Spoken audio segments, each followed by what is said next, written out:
Hi, Paul. It's Rich. Can you hear me okay? I can hear you, but I can't see you. Okay. No, that's quite deliberate. I'm just making myself look a bit more gorgeous, and I'll be with you in a moment. I just caught myself doing that, looking at the camera, trying to sort my hair out, running.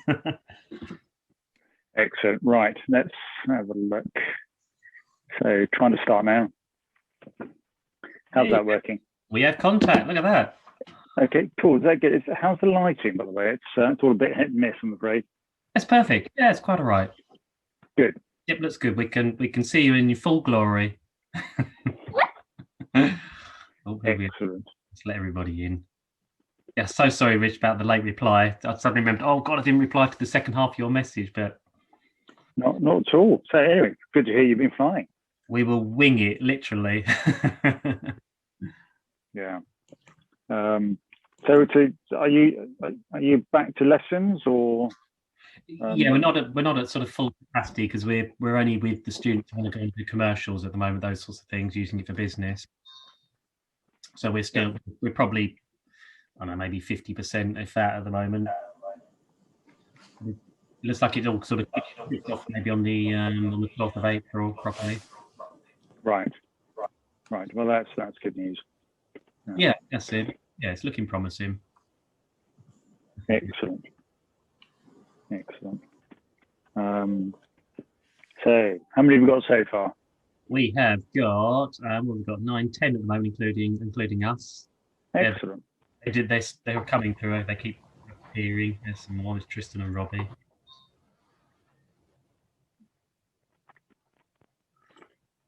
I'll come back to it in the office. Put somebody on mute. There's some muffled microphones. Can you hear me okay? Because I'm trying to use these AirPod things at the moment. It's okay. It's a little muted, a little muffled, but it's you're loud and pretty clear. Yeah, it's okay. All right. If I do start mumbling, you will let me know, won't you? Yeah, of course. Good, because I'm used to having a microphone obviously shoved right up against my lips. Yeah. So we then do that sort of fatal thing. We think nobody's going to hear us, so we need to shout louder. Yeah, very British. Yeah, that's it. Can't hear me? I'll just shout louder. Hey, Sue, how you doing? Oh, I can hear you, Sue, but I can't. Sorry, I can see you, but I can't hear you. That's weird. You're not on mute. Hi, Paul. What's that? Hey, David, how you doing? Hi, Elf. You can hear David just fine. I definitely can't hear Sue. No. We've got picture, no sound, Sue. No, it's still not working. Boo! You've got all the good questions there. Let me try and. I'm not going to ask to unmute. Try that, Sue. Hi, how's that? Hey! Oh, brilliant, thank you. No problem. I've got a question for you later, Richard, you're right. You are definitely loud and clear. Excellent.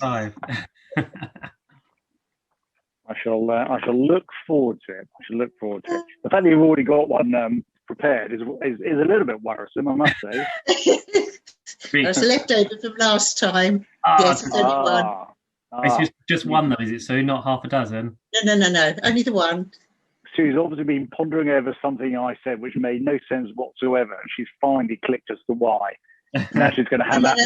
You're going to click it for me, Richard.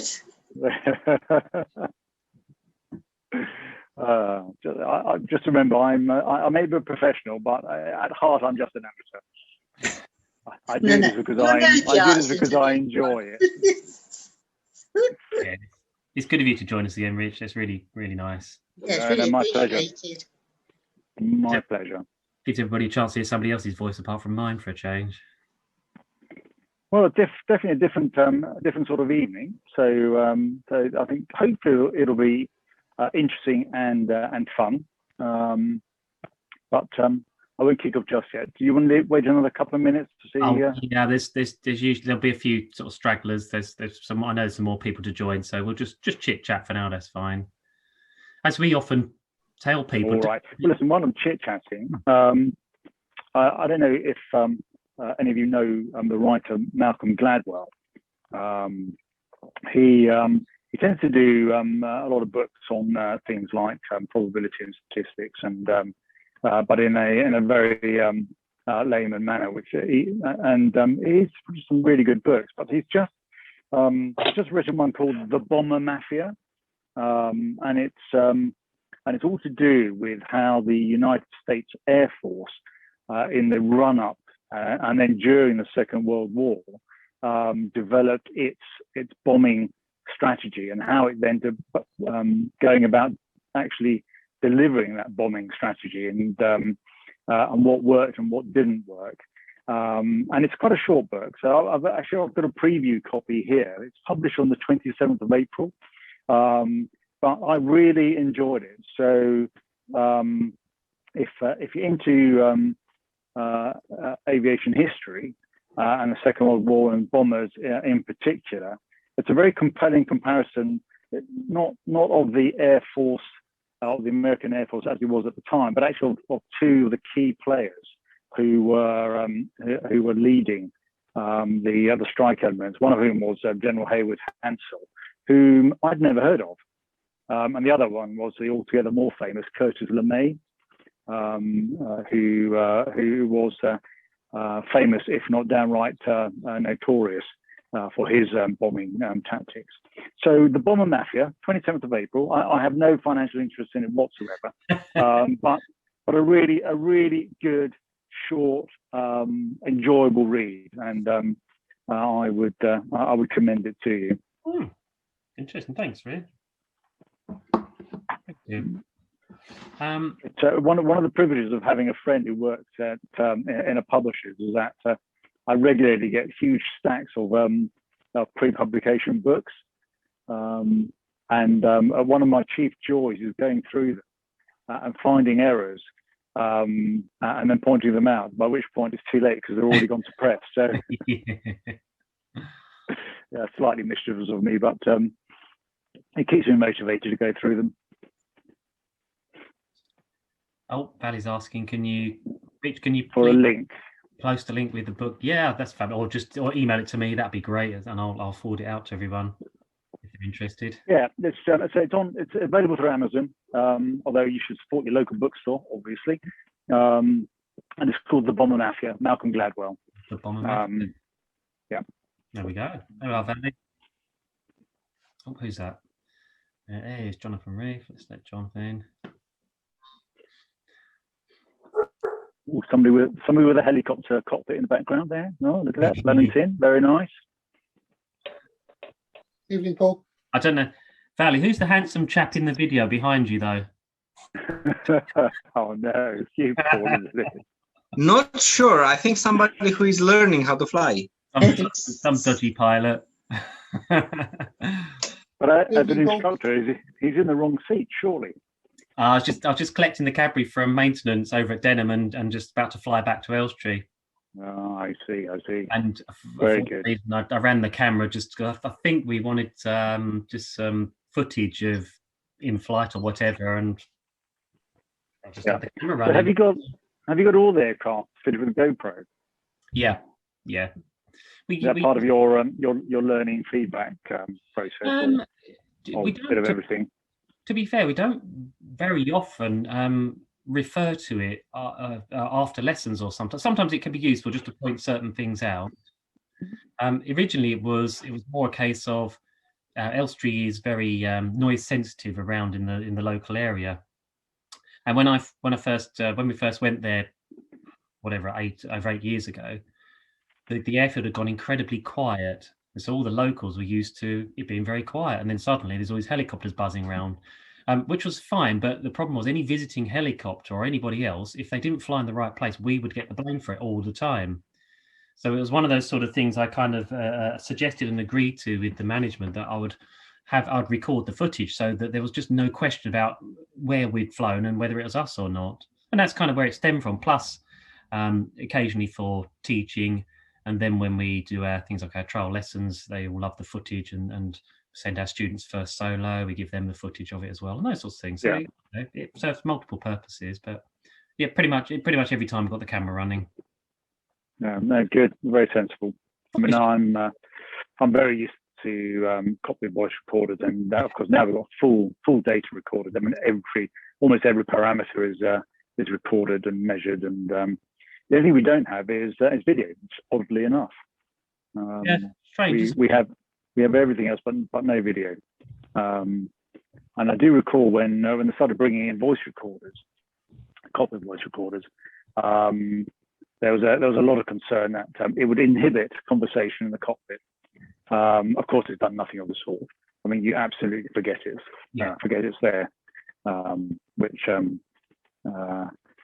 is all okay, because to pull those tapes needs a pretty serious reason. So we know that after every couple of hours or so, they get scrubbed over and start again.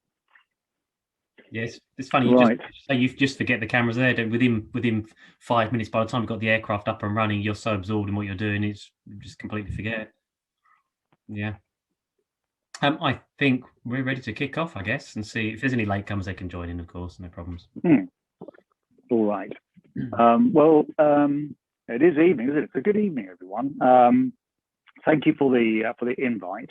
I'm delighted to be here to try and give you a flavour of my life as a professional RAF pilot, but also as an RAF officer as well, because the way that our career structure works, there does come a point where they will drag you from the cockpit and make you do flying related appointments for the very good reason that obviously they want to challenge you in other areas to determine whether you're going to be fit for senior leadership or not. But I was one of the fortunate ones who pretty much completed an entire flying career with only one ground appointment. So I felt that I'd done rather well. Of course, if I'd actually given it any real thought, I'd have realised that I was shooting myself in the foot. But having said that, I enjoyed doing all the flying that I did. But I will talk about some of the ground stuff that I did as well, because actually, in the end, it proved to be some of the most interesting stuff that I was to do during my service. So by way of introduction, I did ask Paul what sort of format this should follow. I was quite nervous because the idea that I would be talking for an hour, maybe more, at you would either prove lethal to you or leave my reputation in tatters as a seriously boring guy. But of course, he said no, not at all. They'll love it. Just talk at them. And if anyone needs to go to the for a nature break, then please put your hand up, and we'll throw in a break there. But if you've got any questions which you feel that you absolutely must throw in as I'm talking, then please feel free to grab my attention, and we'll do that. Otherwise, what we'll do is after a reasonable number of minutes, we'll call a stop. We'll do a Q&A session, and I will either use that to and I'll carry in, or judging by your questions, I'll aim for something slightly different, and then carry on until Paul says enough is enough. So I hope that's okay with you. Yeah. So when I was preparing for this, because I do actually prepare as part of being aircrew, isn't it? So I ended up going through my logbooks, of which I have 4 now, and I got so distracted by all the stuff that I'd forgotten about that in the end I almost lost sight of the aim, which was just to pick out some particular vignettes to talk to you about. But one of the things which I did note, and it wasn't actually in the log, but it was in some separate documentation, was that a number of years ago, I think it was 2008, I was asked to deliver the Royal Aeronautical Society's Henson and Stringfellow Memorial Lecture, which is an annual event. So it's hosted by the Yeovil branch of the Royal Aeronautical Society.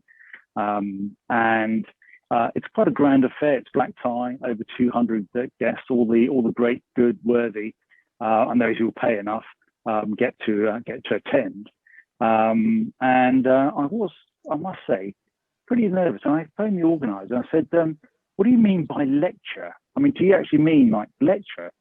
And the individual said, well, yeah, absolutely. I said, surely, after after an hour or so of eating and drinking, the last thing people want is a lecture. I said, no, that's, this is a long established lecture series. It's been going for, I can't remember, 65 odd years. It's absolutely what we want. So I thought, okay, well, that's the guidance I've been given. So I'll give them a lecture. And I thought, what can I do? And I decided I was going to do, because it was Yeovil and they do helicopters, I'd do something helicopter related, and I would present a lecture on the rise of the strategic helicopter. So play on words there. Helicopter was in there as well, which obviously would have fired up their imaginations. And I would challenge them with the fact that helicopters in a military inventory are not just about tactical use, but actually helping to push on the big picture stuff. So that's what I did. And goodness knows how many thousands of words I prepared in very large font on my substantial pile of papers, which I was going to read in front of this audience of diners. And the truth was that by the time I was about 5 pages in, even I was bored with it. And I was just thinking, I think I've entirely misjudged this. I was looking around the room. I could see people looking for extra wine. I could see them looking at their watches on occasion. And I just thought, this is terrible. Where do I go from here? And the answer was that I just had to plod on. Unfortunately, when I was writing it, I decided that at some point I needed to throw in some pictures. And I had several slides, what I call sort of bubblegum for the eyes, which are all helicopters various, mostly the Augusta Westland 101, which was built at Yeovil by Augusta Westland. And when I got to that point, I thought, this is my out. And I left the screen on with multiple pictures of helicopters off, and I pushed my notes to one side, and then I just ad-libbed for the next half hour. And I just suddenly felt that actually this was now starting, people were starting to sit up. They stopped murmuring, and I suddenly thought, I may just pull this out of the bag after all. So the final bit, and it was acknowledged at the end, that was definitely the best bit, was the bit that I had ad-libbed and made no notes on whatsoever. So as I started to make notes for tonight, I remembered that little scenario, and then I stopped writing them.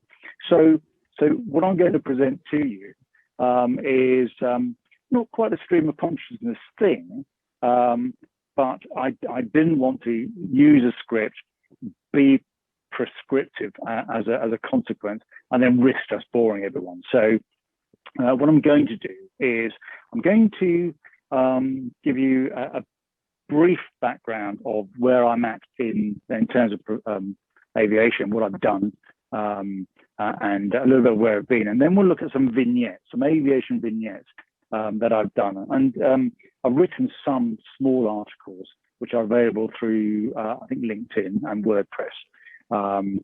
So I'll draw on a couple of those, but I've got some others which I've yet to tell anyone else. So you'll be the first to hear. So in essence, you're my guinea pigs. And if I get a thumbs up, then I'll write an article and I'll publish it. If I get a thumbs down, then I'll thank you very much indeed, and I'll avoid it. So hopefully that's okay with all of you. Nod the head, great. Okay, so moving on to where I fit into this. I've always wanted to fly, or at least that's what my memory tells me. And as we all know, memory can be a very fickle thing indeed. But I do recall as a young boy, Airfix models badly painted, tacked to the ceiling, which I would then shoot down with rubber bands and pea shooters, and on one occasion set fire to on the carpet, which did not go down too well with my parents at all. And we used to go to air shows. My father was in the Air Force during the Second World War, and his brother was a bomber pilot as well. And I still have their logbooks. So there was always that sort of family interest in it as well. And my twin brother, and he's actually in this photo just here behind me. I don't know where you can see that, but that's me and my twin brother both decided that we were going to be pilots. As you can see, we both managed it, but very different paths. So we both joined the Air Training Corps. As you do, I got to fly in a Chipmunk, which I thought was just amazing. I paraded up and down outside the ATC hut, which I didn't like at all, and I thought that was a bit rubbish. And that actually stayed with me my entire military career. Marching is definitely not my thing. And I remember on one occasion going to a summer camp at RAF Honington, which at the time was the base for the RAF Buccaneers. And we were hosted by 208 Squadron, and we got to fly in their simulator as well. And my sim trip, which I waited for all day, got in the back, strapped in, got the brief. The pilot took off, and the aircraft immediately rolled upside down and crashed. And it was a fault in the simulator. It was at the end of the day, and I was just told, unlucky, really sorry, but that's it, we're done. But it didn't matter. I was so thrilled, so excited to have been in a fast jet cockpit, albeit a simulator. And although we crashed within 20 seconds of rolling down the runway, I was hooked. That was it. I was definitely going to be a pilot. So went through the whole school process, and then at the end of school, I had another reappraisal because my twin brother had already left. He left after O levels to join the Air Force as a 17-year-old, and I decided to stick and do my A levels first. And by that point, I was wondering whether I was doing it because my brother was doing it, or whether I was actually doing it for myself, and I wasn't sure. So I decided I'd do something else first, and I joined the Savoy Hotel Group as a management trainee. I was going to be a hotel manager. Only that didn't really work for me at all, because most weekends my brother would come home and then regale me with stories about life in the RAF, about flying training, and then on one occasion he brought the helicopter down from RAF Odin at the time and flying over the house. And that was it. I thought, no, I've definitely gone down the wrong road. I need to head back and join the Air Force. So I applied, and I went to Biggin Hill in 1985. It was still RAF Biggin Hill back then, and I went through the 3.5 day selection process. And at the end of that process, which was very thorough and still is, but now it's digital as opposed to mechanical as it was back then. We were waiting in a common room, and then our names would be called forward, and we would be given an office number. And there were only two offices. One was turn left and one was turn right. If you were asked to turn right, then you knew you'd passed, and if you asked to turn left, then you'd failed. So when my name was called, I was asked to turn left, and I thought, some mistake, surely this can't be right. So I went in, sat down, and the officer in front of me said, "I'm really sorry to inform Mr. Luck, but you failed the aptitude test for selection." And I said, "Surely not." I said, I felt it all went really well. And he said, "Well, looking at this," he said, "I can see that you've passed pilot, but you failed navigator." And I looked at him with my mouth open, saying, and then which I said, "I didn't apply to be a navigator." And he looked at me as if I was an idiot and said, "I know, but to be a pilot, you have to be able to navigate." And I said, "I see the problem." I said, "But what specifically did I fail on?" He said, "Oh, your maths." He said, "Your maths are terrible." And I said, "Well, fair enough, actually. I know my maths always were terrible, but I said, but I can improve on those. I can work on those. You know, between now and flying training starts, and it'll be over a year, I'll have it sorted. And I can only think that they must have been very short on their quota at that particular time, because he looked at his notes and he said, just go back outside and I'll call you back in a moment. And he obviously had a chat with somebody on the phone. I got called back in and he said, okay.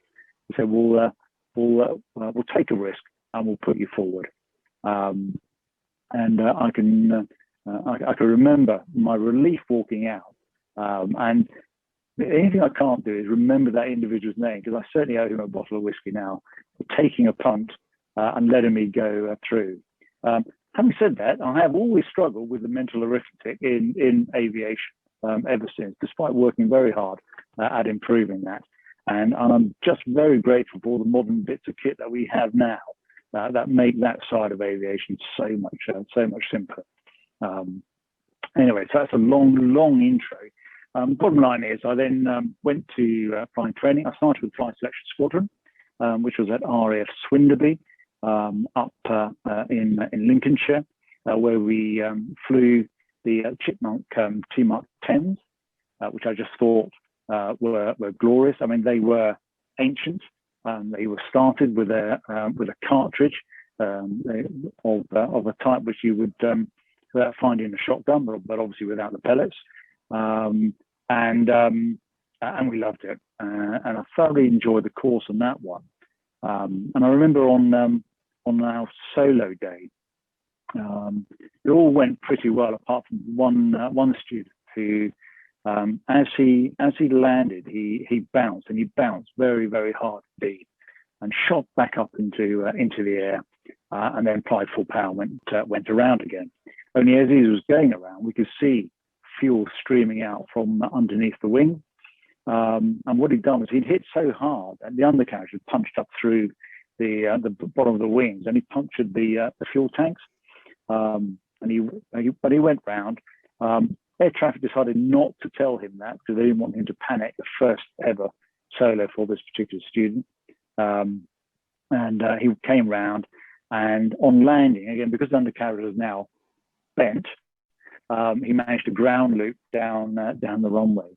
And I can remember him walking back into the crew room. And we gave him a round of applause, because it was a jolly good show, as you might imagine. We thoroughly enjoyed it, and him just saying, just never again. So that was the first time I saw someone fail in flying training. But he actually came back as a navigator and ended up with a very good career on Tornadoes. So it just goes to show that sometimes you just need to alter your aim just a little bit, and you can still achieve your aviation dreams. I went to Cranwell after that, flew the JP5, the Jet Provost 5, which was ancient even in 1986, which is where we are now. And I recall my first trip, which was a familiarization. Now, I'd just graduated from Chipmunk, and I thought I was pretty good. 55 hours. We'd all recently been that summer and watched Top Gun in the cinemas, and we were all Top Gun candidates, without a doubt. We'd had just enough ground school to know how to strap into the ejection seat, which is new for us, and that was about it. So this was just a taster to get us motivated to slog our way through 2 months of ground school. And I can recall when we landed, my instructor saying to me, "So what did you think of that?" And the whole thing was a blank to me, because essentially I was still looking down at my ejection seat straps around my ankles, thinking, have I done these properly? And the whole flight was just over so quickly. The whole thing was just a blank to me. And I just said, yeah, that was great. And going back thinking, oh my God, I'm going to have to really sort of step up my game and work a little bit harder than this. And that's exactly what I and my student colleagues did at the time, helped by a cast of characters who would have gone down in an Ealing comedy extremely well. I mean, our chief ground instructor was an individual called Wacky Wheeler. He was called Wacky because he was definitely mentally deranged in one form or another, mostly through, we think, his experiences on flying lightnings, which is enough to scare the wits out of most individuals. And he had a way of keeping us on our toes. But unfortunately, it being 1985, language was very different then, and so most of the stuff that he would tell us, I can't repeat, unfortunately, to you. But he definitely motivated us to get through onto flying, and flying the JP was good. It was a bit of a lumbering beast. They used to call it the variable noise fixed speed aeroplane, because you could move the throttle, the noise would change, but the speed didn't seem to do anything very much at all. But nonetheless, it was a good basic trainer. And I think the one sortie that really sticks in my mind is when I had to do a medium to low level navigation sortie solo. So we took off from Cranwell, headed south, climbed to 15,000 feet, which was above the cloud top, so there was complete cloud cover. I flew all the way down to a beam East Anglia, turned left, pointed at East Anglia, and then on with a radar service, I descended down through the cloud to start the low level, which for a solo student was 500 feet. And we were working on a 500,000 scale map, because otherwise, it was just too much mappage on the speeds that we were going. We were doing about 280 knots from the navigation. My low-level entry point was a disused airfield. So I come clear of cloud at 10,000 feet, slightly gloomy underneath because there is no sun because it's blocked out by the cloud. I'm over East Anglia. And how many disused airfields do you think I could see from 10,000 feet over East Anglia? The answer is a lot. So rapidly approaching what I thought was my approach point, I had to guess. I just thought, definitely that one. On a 500,000 map, I had no idea whether it was or not. So anyway, I made a decision, went for that one. And then for the next 20 minutes, I had absolutely no idea where I was in East Anglia. But I turned on heading and time, heading and time. And eventually I thought, well, it must be time to call Marham. And I called Marham and I gave them my student call sign, told them where I thought I was and what I wanted from them. And they gave me an immediate turn left 90 degrees. And as soon as they said that, I saw Marham right in front of me with a Victor tanker in the circuit, crossing my nose. And I thought, I'm in trouble now. I'm going to get back to Cranwell. They all have telephoned, and I'm going to fail that one. Fortunately, one of my student colleagues had done something even better than that. He'd descended into low level with his air brakes out, and then forgot to put them back in. So as he cleared East Anglia and turned right to go past Wittering on the way up, realised he didn't have enough fuel to get back to Cranwell. He declared a pan, which was good, absolutely what you should do, and he was directed to Wittering. And as he went into the circuit, he went through his landing checks, one of which was always to check the air brake switch, which he did, and the air brakes went in. Aircraft accelerated, all the odd vibration disappeared, and then he thought, that's what the problem was. Cancelled his emergency and declared that he was heading up to Cranwell. And of course, it was only 2 minutes up the road when he realised he still didn't have enough fuel to get back to Cranwell. Declared another emergency, went back. By which point, the tower had called the squadron and just said, you might want to send some instructors down here to collect your student. So of course, by the time I got back, what with all this excitement, I was just asked, how did it go? To which I said, it was all right. So they went, oh, good, okay, sign in and crack on with the program tomorrow. So I got away with that one.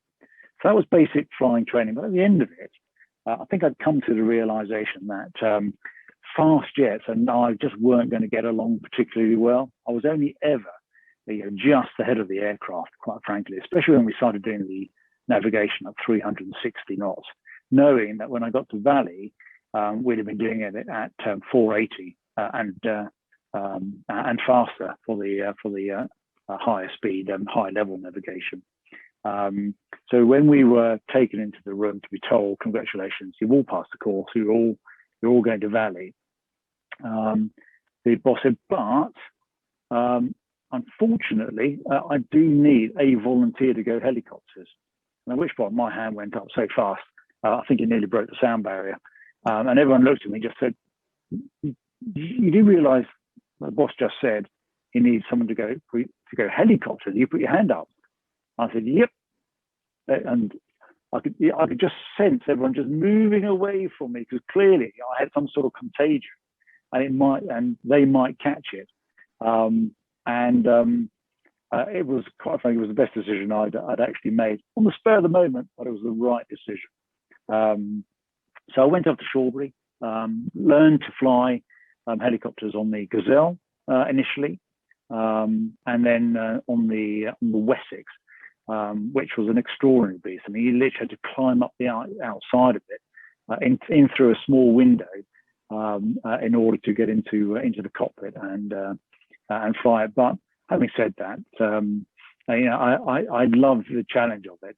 But we would, and I don't know whether you have this at all at your flying training school, but because of all the pressures on the program, you would quite often take it on a rotor's running crew change, and they would just refuel the aircraft with one engine running, and then start the second engine, and then off it would go again. So you could go for a week more, either without ever starting the aircraft or without shutting it down. I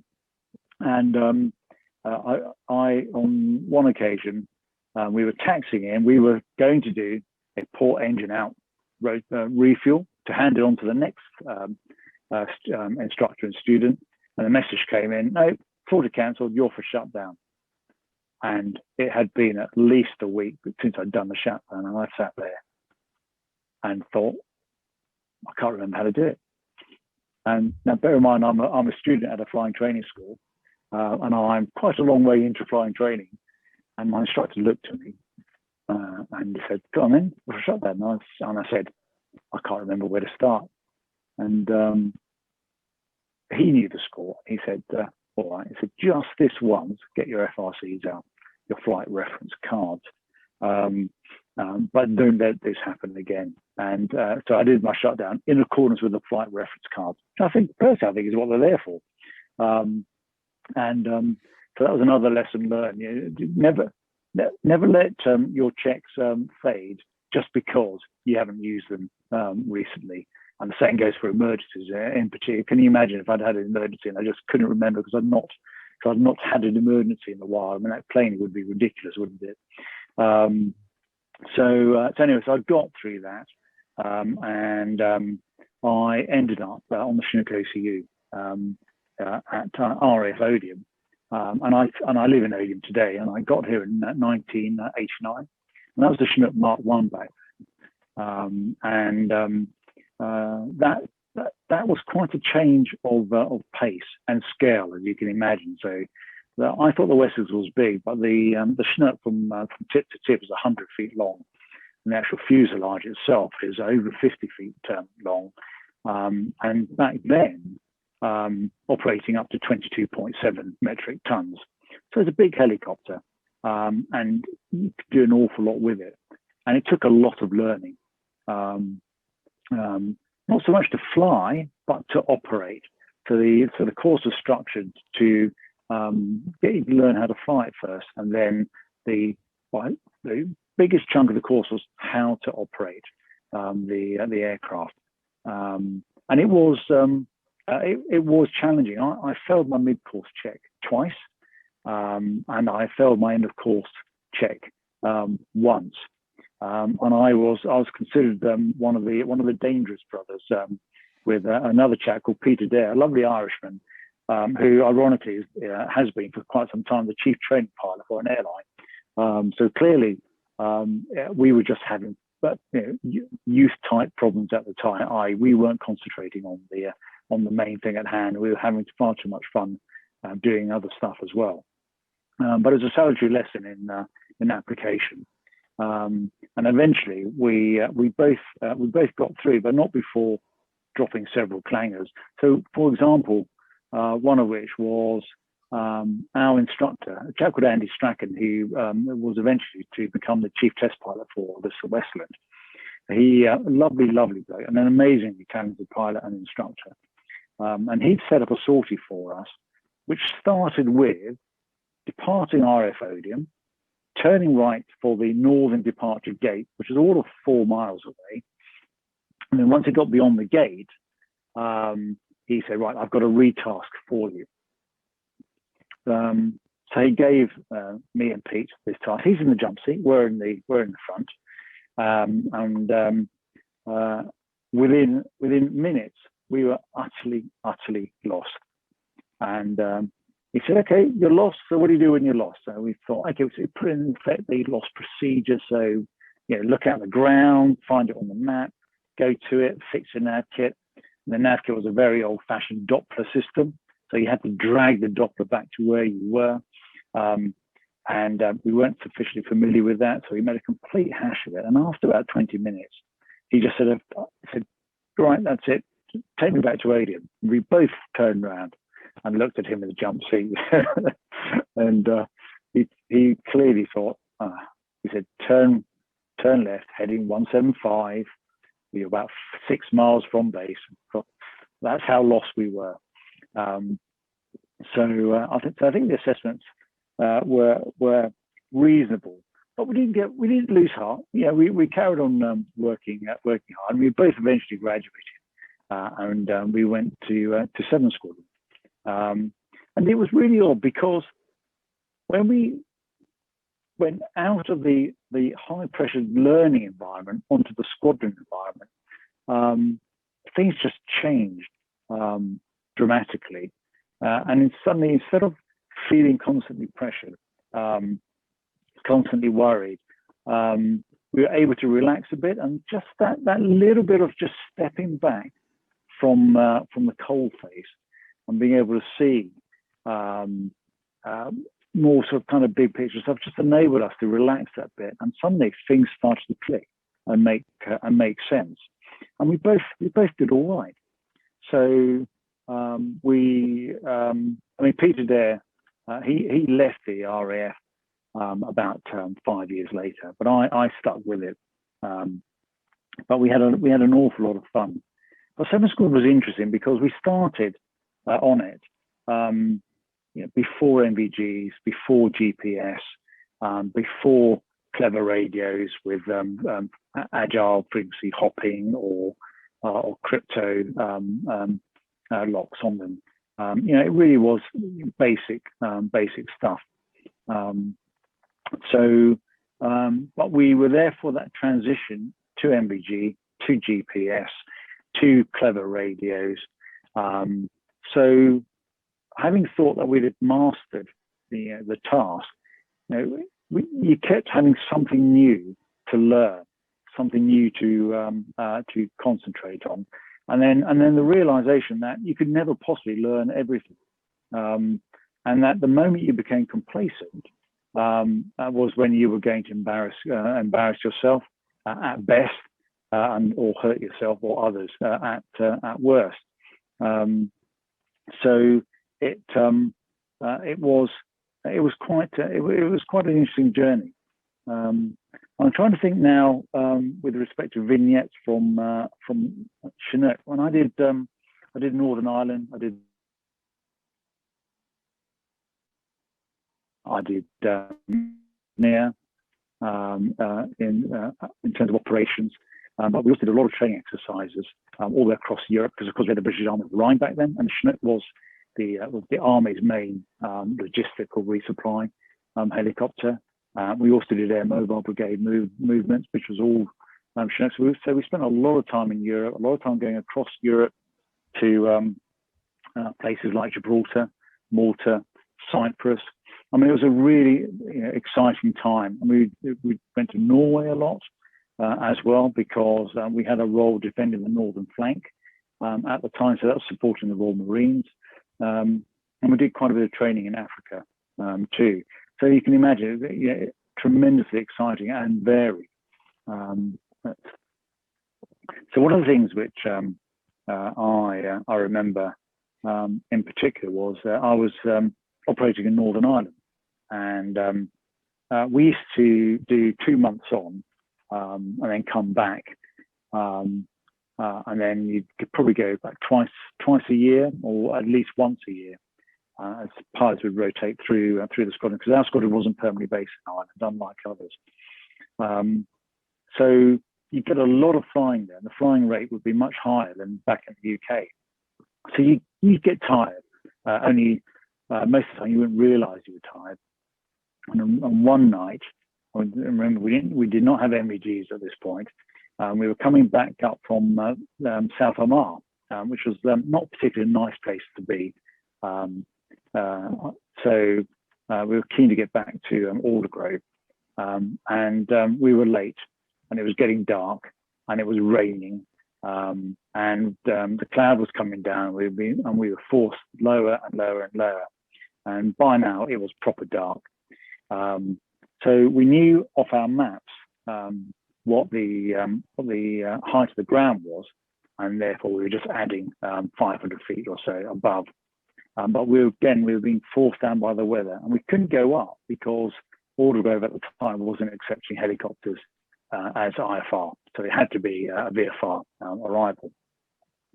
And I was looking at the map, because just south of Aldergrove and north of Lisbon was a set of wires 250 foot tall, left to right across our track.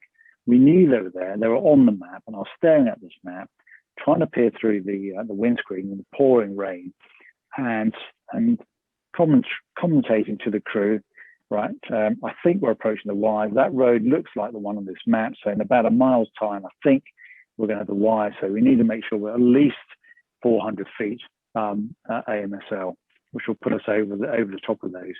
And for whatever reason, I'm looking at the pilot who was handling the aircraft at the time, and he too was staring at my map. And I looked at him, and he looked up from the map, looked at me, and we both looked out the front at the same time, and we were both staring at a pylon as it came out of the dark, right in front of us. And as I shouted wires, and the crewman shouted wires, and he fortunately just instinctively pulled back on the cyclic, and we both pulled the power up as hard as we could, and we went up over the pylon and then dropped down the other side, because we just completely ran out of energy as we fell over the other side. And the crewman saying that I could have reached out and hugged that.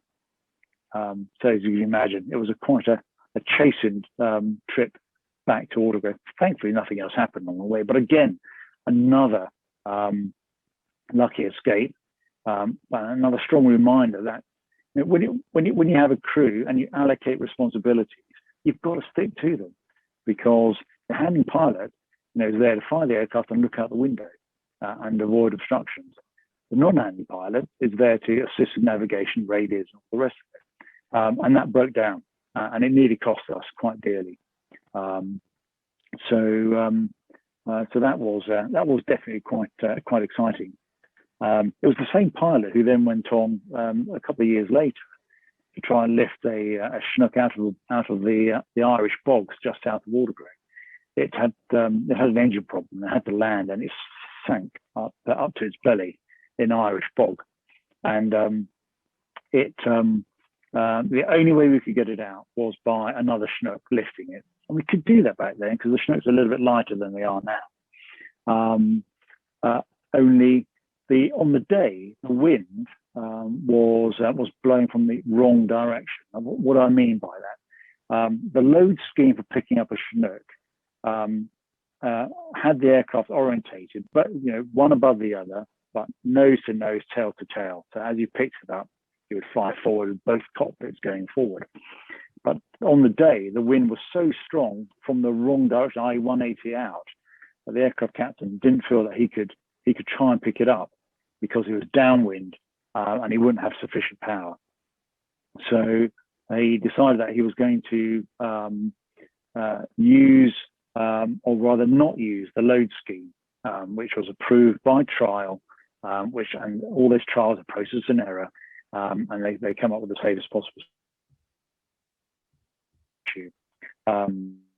So they rigged the aircraft up back to front, and he picked it up, and just got it out of the mud because it was quite sticky. And they popped up and realised that actually they had the power margin they needed, because therefore it was all good.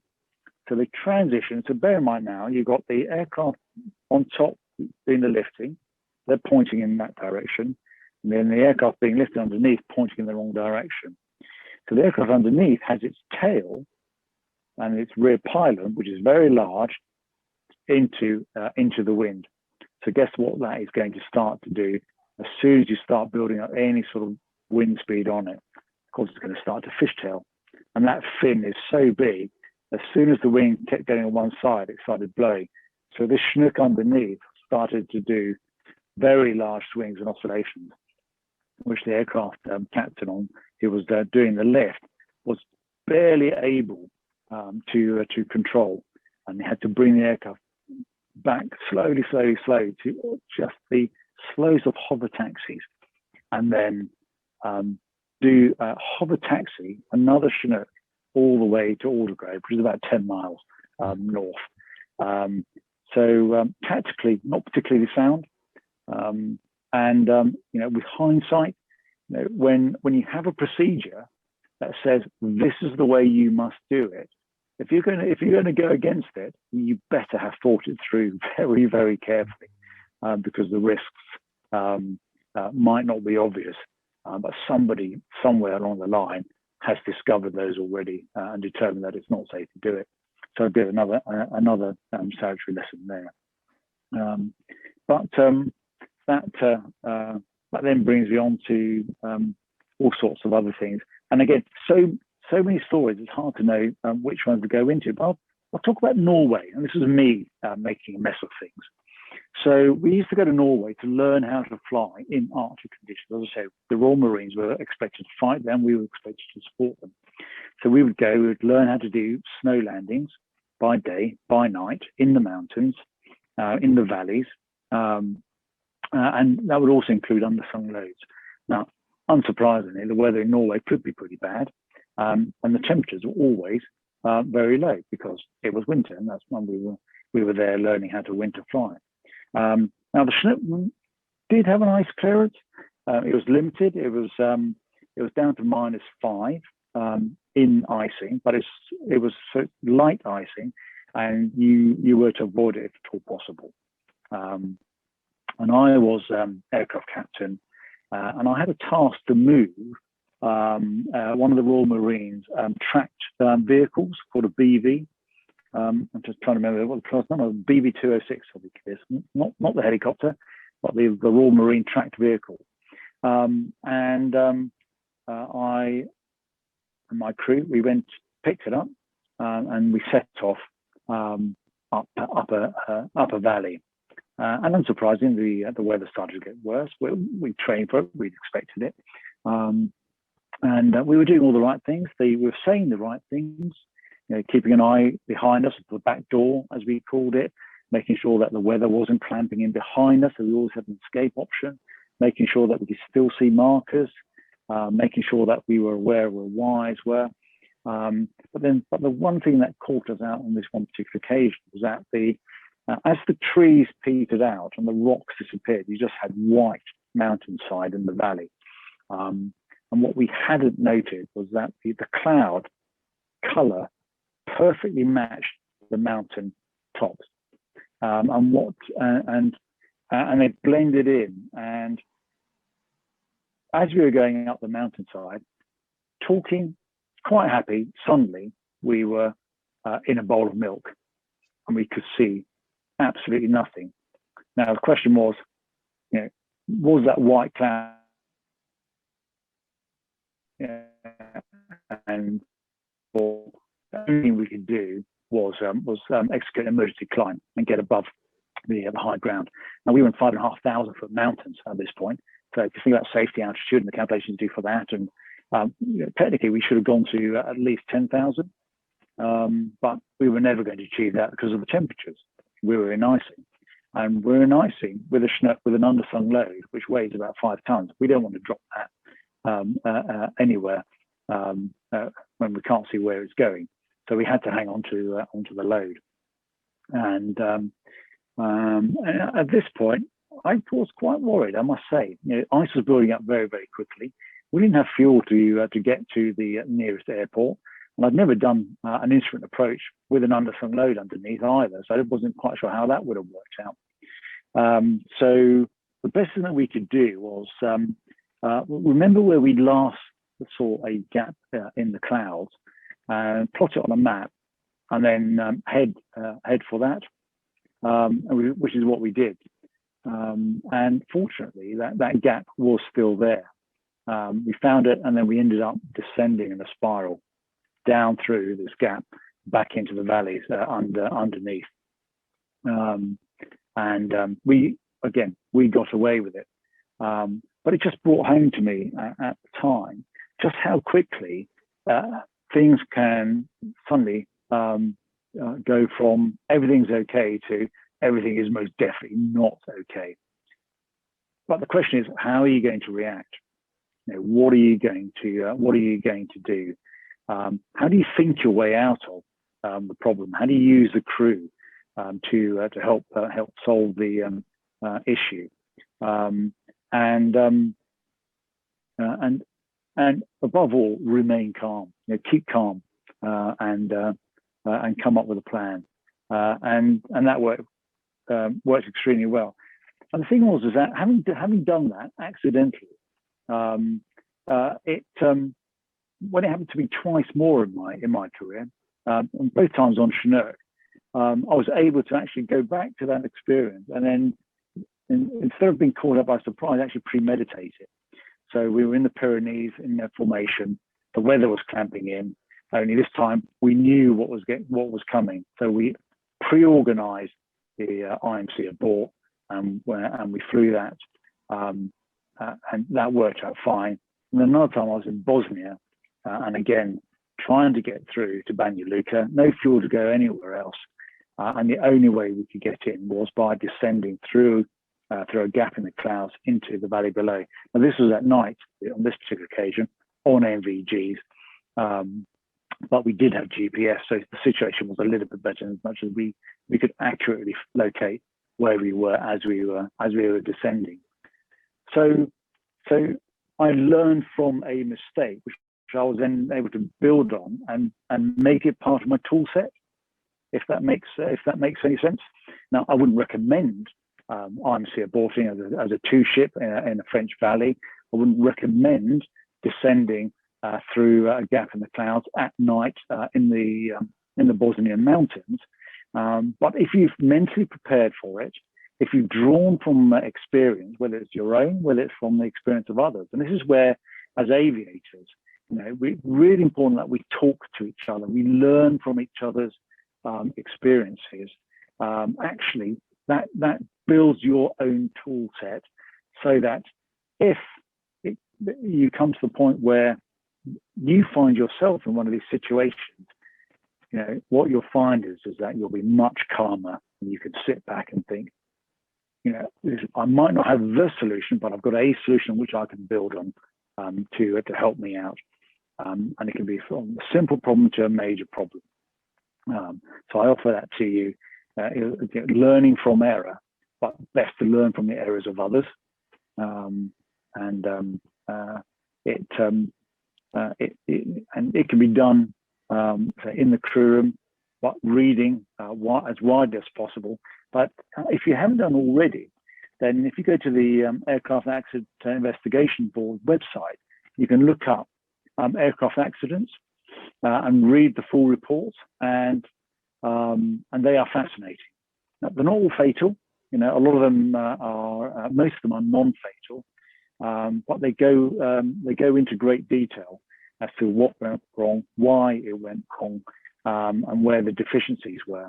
So if you've got a dull moment and you're looking to improve your aviation broader experience, then I would recommend going to the AAIB and looking up those aircraft accident investigation reports. They are fascinating. I was just thinking about Bosnia. I've got another anecdote. This is not tragic or an accident waiting to happen. I got a message to say that the commander of the Joint Helicopter Force was coming out to visit, and he was a notorious individual, notorious as much as he was known to be extremely grumpy. We mulled this over, thought, well, what on earth are we going to do with him? We were told by his staff, well, he wanted to see the theatre, get around, have a look at how we were operating, and we weren't to do anything out of the ordinary, just do your job. And we thought, okay, sounds very dull, because our job basically was bus runs for mostly just moving troops and other government agencies from Banja Luka to Sarajevo, to the coast in Croatia at Split, sometimes across to Italy. But essentially, it was just dull bus runs. So, well, this is far too boring. What can we do to improve the experience? And we hit on the idea of the Banja Luka bus. That's what we're doing. But we would make it a first-class bus. So we borrowed a chair from the officers' mess, a big comfy armchair. We strapped it to the front of the Chinook cabin. So the cabin's quite long. It's about 10 foot wide and about 30 foot long. We strapped the chair down. We then put a curtain up behind it, which you can then draw across the fuselage, and then put on it the sign that just said first class. And we then borrowed a white waisters jacket from the mess as well, and the crewman over his kit had this white waisters jacket. We got a mess tray, silver teapot, cup and saucer, and a flask with hot tea and hot coffee. And then back then, this was before iPads and whatever. We had a map device which basically took a feed from the air navigation computer and then moved the cross wires, which then followed a square of map that you had to cut and put into the device. But if you used a large enough scale, they would cover your route, and it was reasonably accurate. And that was the in-flight entertainment, obviously. When the commander came on board, we swept out to the front, sat him down in this armchair, which of course he looked at and thought, what's going on? And we'd made an extra large seatbelt for him, strapped him into it. And when his staff tried to come up, the crewman stopped him, pointed at the first class sign and made it sit back, as in economy class, and drew the curtain across. And then we took off, and we had him on helmet, and we said, welcome to RAF Flight 01 from Banja Luka to Sarajevo. Your cruising altitude will be 50 feet. We apologise for the limited in-flight entertainment, but coffee will be served in 5 minutes. And off we went, and the crewman had his white jacket on. He got the tray out. He poured the coffee. Obviously, we weren't at 50 feet because then it would have been a pretty rough ride. We were quite a bit higher than that. And all the while, the crew was saying, he doesn't think this is funny. He does not think this is funny. And we kind of thought, he has to think this is funny. Otherwise, we are all going to be in so much trouble. And then as we approached Sarajevo, he finally unstrapped, came up to the front cockpit and just said, all right, guys, very amusing. He said, but can I come in the jump seat now? I said, yep, okay, you can get in the jump seat now. It's your train set. We landed, and on the way back, his staff said, get rid of all this nonsense. So we did. Now we got away with that. We tried to apply a little bit of humour. We hoped we made his experience a bit more entertaining. But I guess the moral of the story is that sometimes you've got to have a little bit of fun when you're doing these things as well. It's very easy to forget why you do things. And when you aviate for pleasure, then the clue is in the word. You're doing it for pleasure and for fun. So don't lose track of that. When it becomes a chore, like, I've got to revise my checks again. I've got to draw my maps are, oh, bother, I have to check my NOTAMs. And I know a lot of that's electronic now, but I'm still a little bit old-fashioned. You know, you'd have to question your motivation. And maybe on that day, don't go flying. Just step back and just think, yeah, I need to get my head in the right place before I go and do it. And it reminds me again, when I was flying Jet Rangers, I have flown Jet Ranger and Long Ranger commercial, because in the military you're allowed to do commercial flying because it helps improve your wider knowledge, as long as you don't do it for remuneration. So essentially, you're doing it for free. And I was asked by the helicopter company that I was doing this with to take a Jet Ranger to an HLS at the grid reference, and then the owner pilot would then fly it for the rest of the day, and then I would then recover it back to the airfield at the end of the day. I won't mention which airfield because you'll instantly know which company I'm talking about, and I don't want to do that. I got to the helicopter company no more than I think I couldn't be there any more than an hour ahead, because crew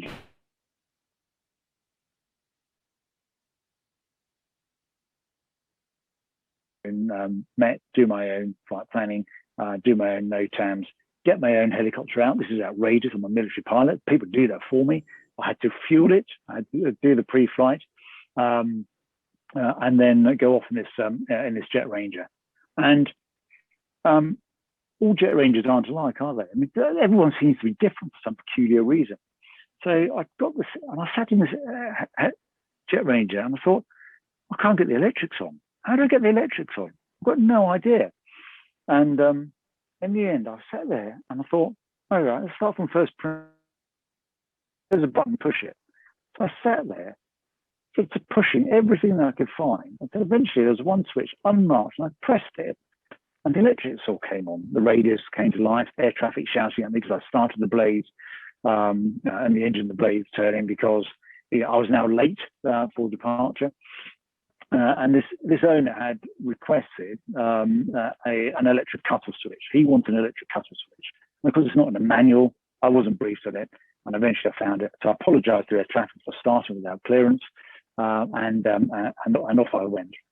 Got to his place, landed, and it was a huge country house somewhere near Heathrow. Landed on his HLS. He drove up, and came up to the guy and he said, I'm in the right, you're in the left. Now, I'm in the right-hand seat in the Jet Ranger, the blades are turning. I said, okay, well, I'll shut the aircraft down. He said, no, I haven't got time, you're late. I said, all right. So you just want me to get out? He said, yeah, I'll hold the stick while you're getting out. I thought, okay, fine. So I'm strapped, and he's holding the stick, and I'm trying to climb out around him. Oh, this is going to be a really interesting day. So managed it safely. I got in, and then he jumped in, strapped in. And he looked at me and he said, right, I want to make one thing quite clear. He said, I don't want you here. He said, the only reason you're here is because my wife says that I can't go flying on my own. She doesn't trust me. So you will sit there, you'll say nothing, you'll do nothing. This is my helicopter and it's my flying. And I looked at him and I thought, ooh, all right, okay, let's do that. So you can imagine the atmosphere was a little bit frigid by now. Not the most pleasant. So off we went. He flew up north, and he had a couple of meetings at different hotels. So the first one, and his navigation was fine. His flying was fine, not a problem. And we started the approach, no recce, just straight in. And in my view, it was too steep. And too fast. And at some point I said, I know you said don't talk, but I said, you're too steep. He said, what did I tell you? I said, yeah, but your approach is too steep. You need to go around. And he said, I'm not going around. I said, you don't go around. I'm going to take control. And we can argue about it later. And he overshot, and he was swearing like a trooper is the only way I can describe it. And around we went, and his second approach was much better. And I thought, oh, great, good. And we continued in that vein for the rest of the day. And we got back to his landing site, and it was nearly twilight. And I'm day VMC on my license. I don't have a night rating on my ATPLH. And I said, well, it's too late for me to go back. We'll have to shut down and leave the helicopter here. He said, no, you're not. He said, you're going to take it back. I don't want it here. And I rather foolishly thought, okay, I'll take it. Because I'm definitely not going to ask him to put me up or call me a taxi or whatever. So I took off, and I ended up getting back to the airfield in the dark, using my landing light. Air traffic had closed. The only building that was open was the helicopter office. And of course, and they said, "Where have you been?" I said, "Well, the flight following has been great as well. Then, has it?" And again, for me, another lesson, but from the civilian environment as opposed to the military environment, is that what I should have said was, "We're not going anywhere. This helicopter, I've landed. That's it. It's too late for me to fly back. I don't have a night rating." But I allowed myself to be bullied into doing something which I knew was wrong, and I got away with it. Paul will understand. Somebody without a night rating in a single engine helicopter, arriving back at a closed airfield at night on his landing light, is not clever. And the only reason I was able to get away with it is because I did have an awful lot of time of military helicopter flying behind me. And a lot of it, doing approaches using just landing lights or night sun lights as well. But I was horrified to bump into him a couple of years later on the high street at Odeon. It turned out that his parents owned the largest property on the high street. And I recognised him, and he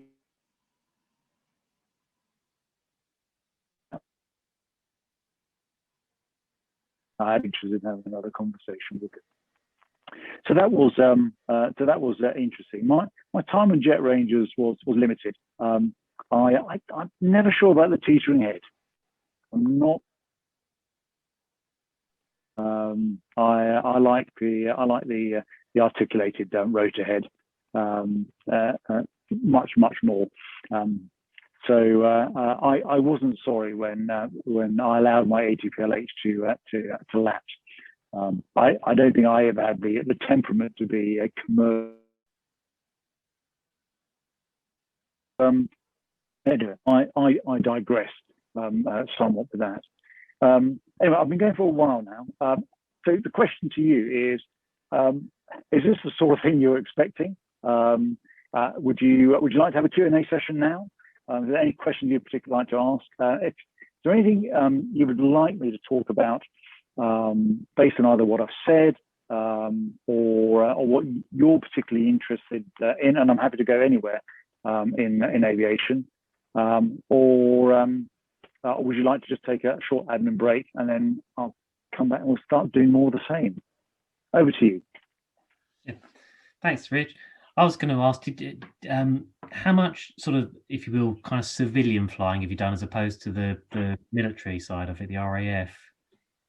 Yeah, very little. Mm. I mean, and I do mean very little. I did keep a separate logbook. I did my license on the back of my military flying. So to get my license, all I needed was a conversion of type. So I was signed off as competent to fly the Jet Ranger and the Long Ranger in 2.5 hours. And at no point did I feel competent to fly either. And it doesn't say much. I mean, every helicopter essentially is the same. It's a bit like saying, you can drive any car. but it takes a while to get used to where the switches are, how the gearbox works, whether it's an automatic, whether it's a manual, whether whether it's a diesel, whether they're all different. But essentially,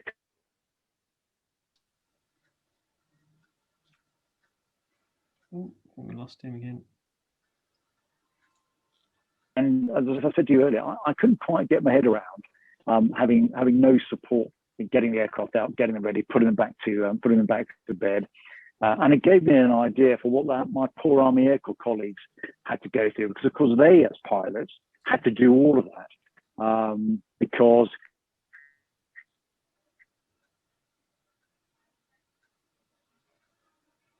you feed muck out your horse, and therefore you look after your helicopter as well. Oh, and by the way, when you're done doing that, you dig your own trench and sleep in it for the night. So I was very glad I joined the Air Force, because I very did nearly join the Army Air Corps. How did you? Again, but I didn't, and I'm grateful for that. It's a very world, isn't it? I think in total, very, very different. I think in total, I only did something like 20 hours, but I got Cheltenham out of that. A couple of Elstrees, as in, there's a race course there? Is that right? Or am I thinking of Aintree? Aintree. No, not Aintree. Yep. Might be Aintree. And also Silverstone as well. So that was genuinely very, very, very interesting. And I've got to say,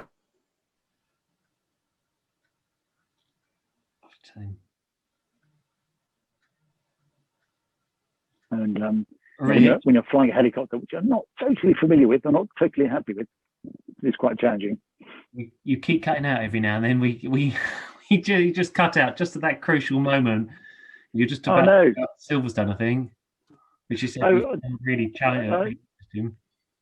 Yeah, no, I just said very, very challenging, because I think on the 2 days or the 3 days, including a practice, it becomes the busiest heliport in the country. That's right. Yeah, it's extraordinarily busy, and it's at times it's a bit of a free for all. It's kind of well orchestrated, but it is very much you keep your eyes open and mesh in, don't you, blend? Yep, very much so. And I think the final straw for me was when I was asked to go and collect a party from a country house, and it was a wedding, or the aftermath of a wedding, and I had 5 to collect, and they were all as drunk as skunks. I mean, all of them, and it was just me in my helicopter with 5 exceedingly drunk individuals, one of whom had to get in the front. And I just thought, why am I doing this? I don't need to do it. I've got my military flying, so and I think that was the final straw for me. I just thought, no, I think commercial flying is much too challenging. I'll do it for pleasure, but it's not for me. And at least that meant that I could cross it off my list of potential things to do down the road. Does anybody else have any questions they'd like to ask at this point? I've got one. You were saying Colin, Chinook flying it, the actual learning of the flying wasn't bad. It was the handling. How do you mean with the handling of it? Because it's so big. Yeah, it's the operating. And what I mean by that is that it could do so many things and in so many different ways. So, for example, underslung loads. We had 3 hooks, and those hooks could be used individually. They could be used all together at the same time. So if you were picking up an ISO container, for example, a 24 ISO container, you'd be using all 3 hooks simultaneously. You could have one load on each hook. You could have a gun, say, which you would use 2 hooks only. So that's just underslung loads. And you can imagine underslung loads came in all shapes and sizes, from another Chinook, and I also picked up my brother's Puma helicopter off the top of a mountaintop on one occasion. which was just a glorious moment for me. I picked up Wessex helicopters, Sea Kings, Lynx helicopters, 10-ton,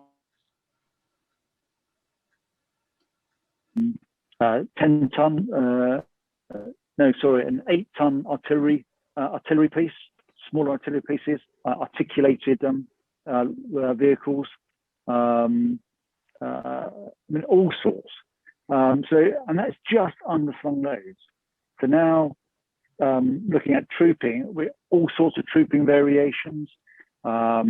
We did back in the old days. We used to do lots of slightly off, unusual things like mine laying. So you would take your Chinook and lay a minefield.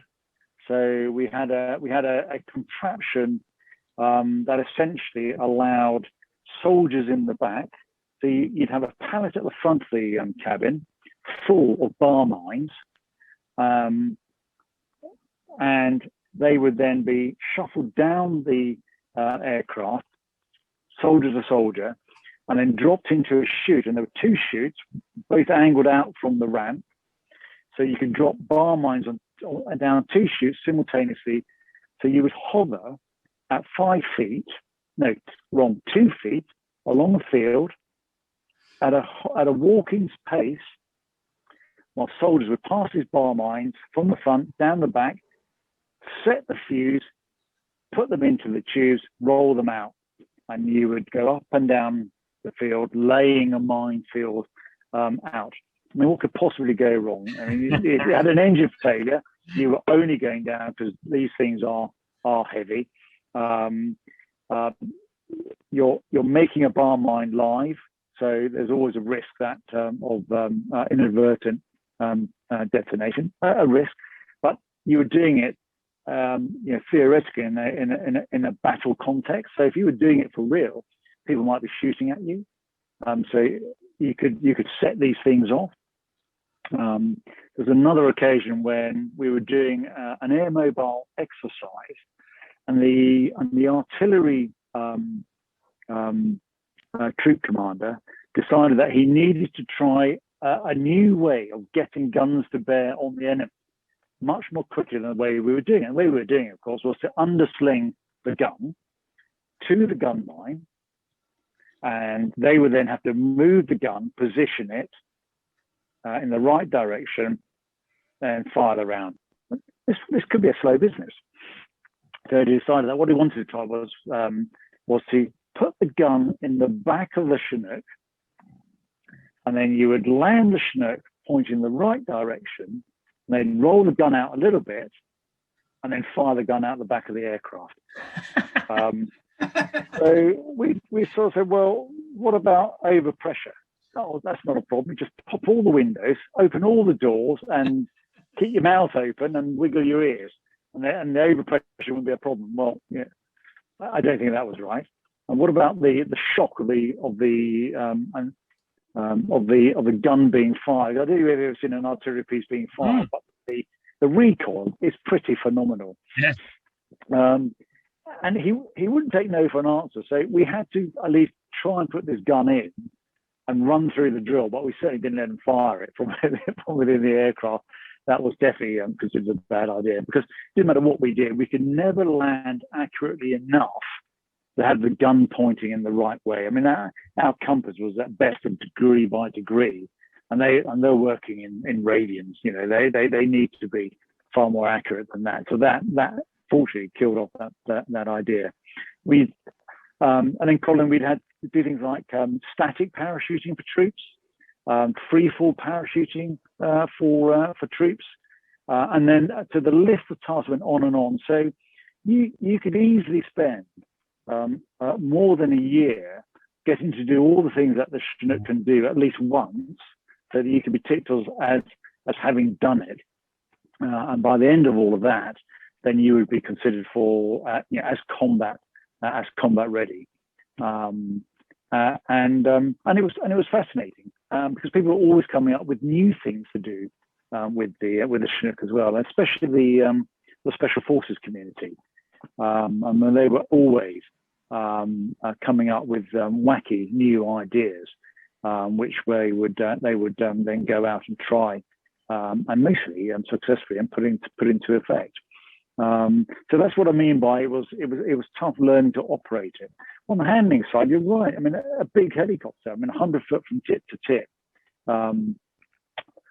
narrow obviously across the beam, and I think the blades were about 50 foot across. So so it was the length that was the issue.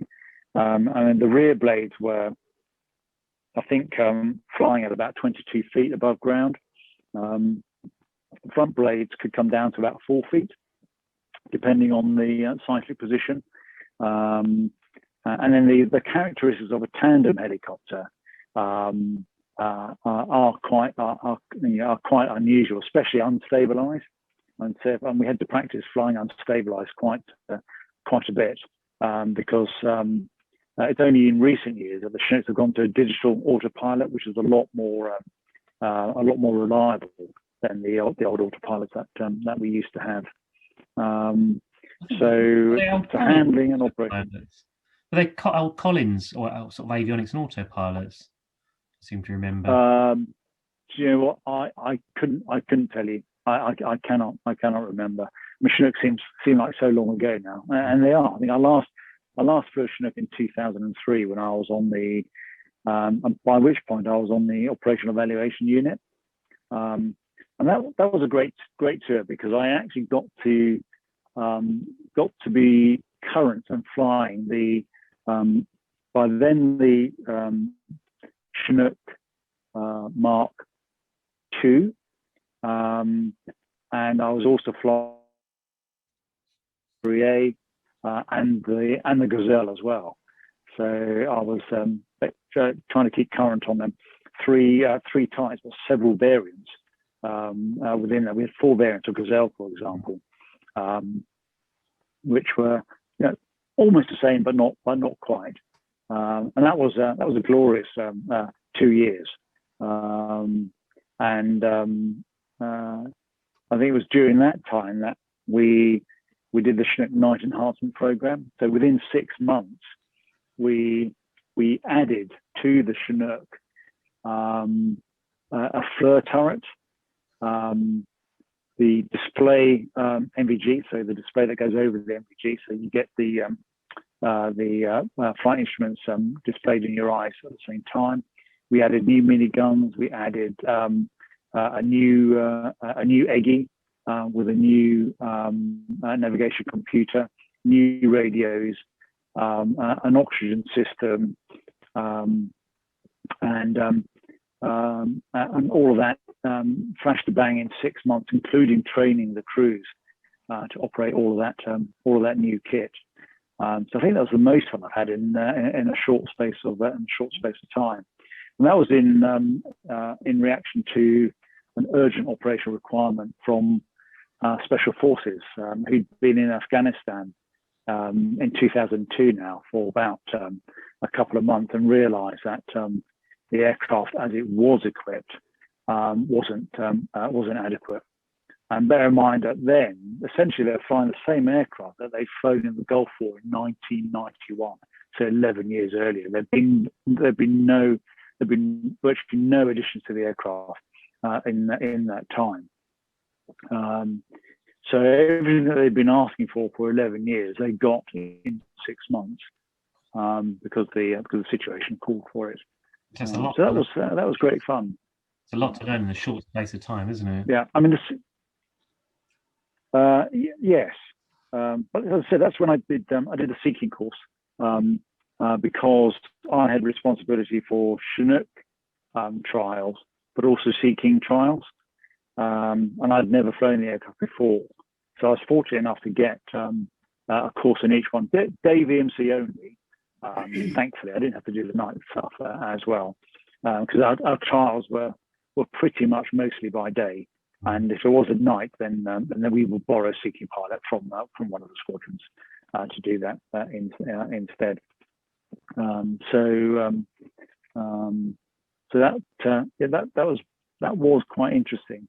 And it was after that tour I ended up, so we're talking, I started flying in 87, so it was only in 2002 that they finally got me into an office, and that's where things got quite easy. Because I went to the Ministry of Defence in London, specifically to the Directorate of Air Staff, and I worked for the Assistant Chief of the Air Staff, and he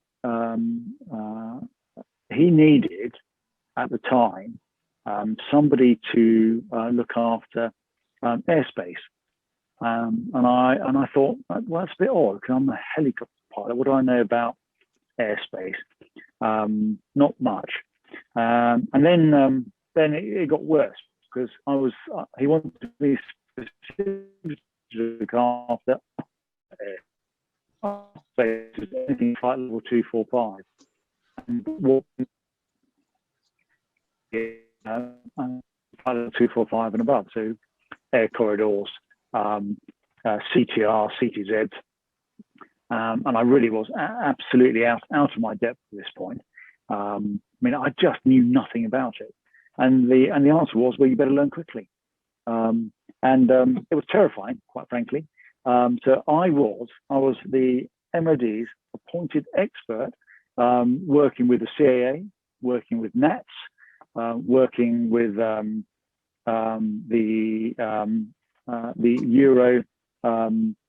Eurocontrol in Europe as well, at Brussels, even down to the point where I was helping to design new bits of airspace for Typhoon. When Typhoon was coming into service, it needed more airspace because it was so much faster than the Tornado.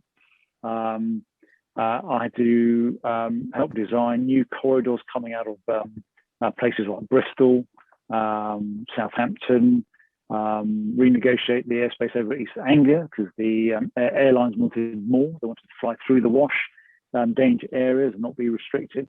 And I'm not joking when I say we would literally get paper maps out, a ruler and a pencil, look at each other and say, well, how are we going to do this? You know, how are we going to redesign airspace? How are we going to reallocate it? And sort of learning on the job. And but it was very, very exciting, to say the least. I think what I particularly enjoyed was that I was forever going over to Brussels, to Eurocontrol there, and at the time the Eurostar was out of Waterloo, which is just across the road from the MOD. So I got to use that quite a bit, and then they moved it to St Pancras, didn't they? Which is not quite so good. Yeah. But fortunately, that was after my time. And when I've been there 6 months, the assistant chief of the air staff decided that he needed a desk officer to look after this newfangled thing called UAVs. And because we had UAVs coming, and the air staff needed a UAV guy. So they said, well, you can do that. I said, but I know nothing about UAVs. To which the answer was, well, you better learn. Could you just tell us what a UAV is? Oh, so it's an uninhabited air vehicle. Oh, okay. It used to be called an unmanned air vehicle, but it seemed to be unfair. So uninhabited air vehicle, or remotely piloted air system, or RPAS, which is what the Air Force prefers in terms of language. And the Air Force ones at the time were, we were buying Predator from the United States, which then became Reaper and keeps on getting bigger and bigger. So I said, well, I need a rapid course in what these are. So I was funded to go to the United States and visit the UAV battle labs of the United States Marine Corps, the Navy, the Air Force, and the Army, because they were so far ahead of us in terms of integrating these into their orbits. And it was so that was great fun. I found myself in Las Vegas, of all places, because that's where the Air Force had their Predator and Global Hawk Control base at Creech Air Force Base, just outside Las Vegas. And yeah, so within a month, I was now the MOD's UAV expert as well as upper airspace and control expert. I mean, I've never felt such a fraud in my life. But as with most things, with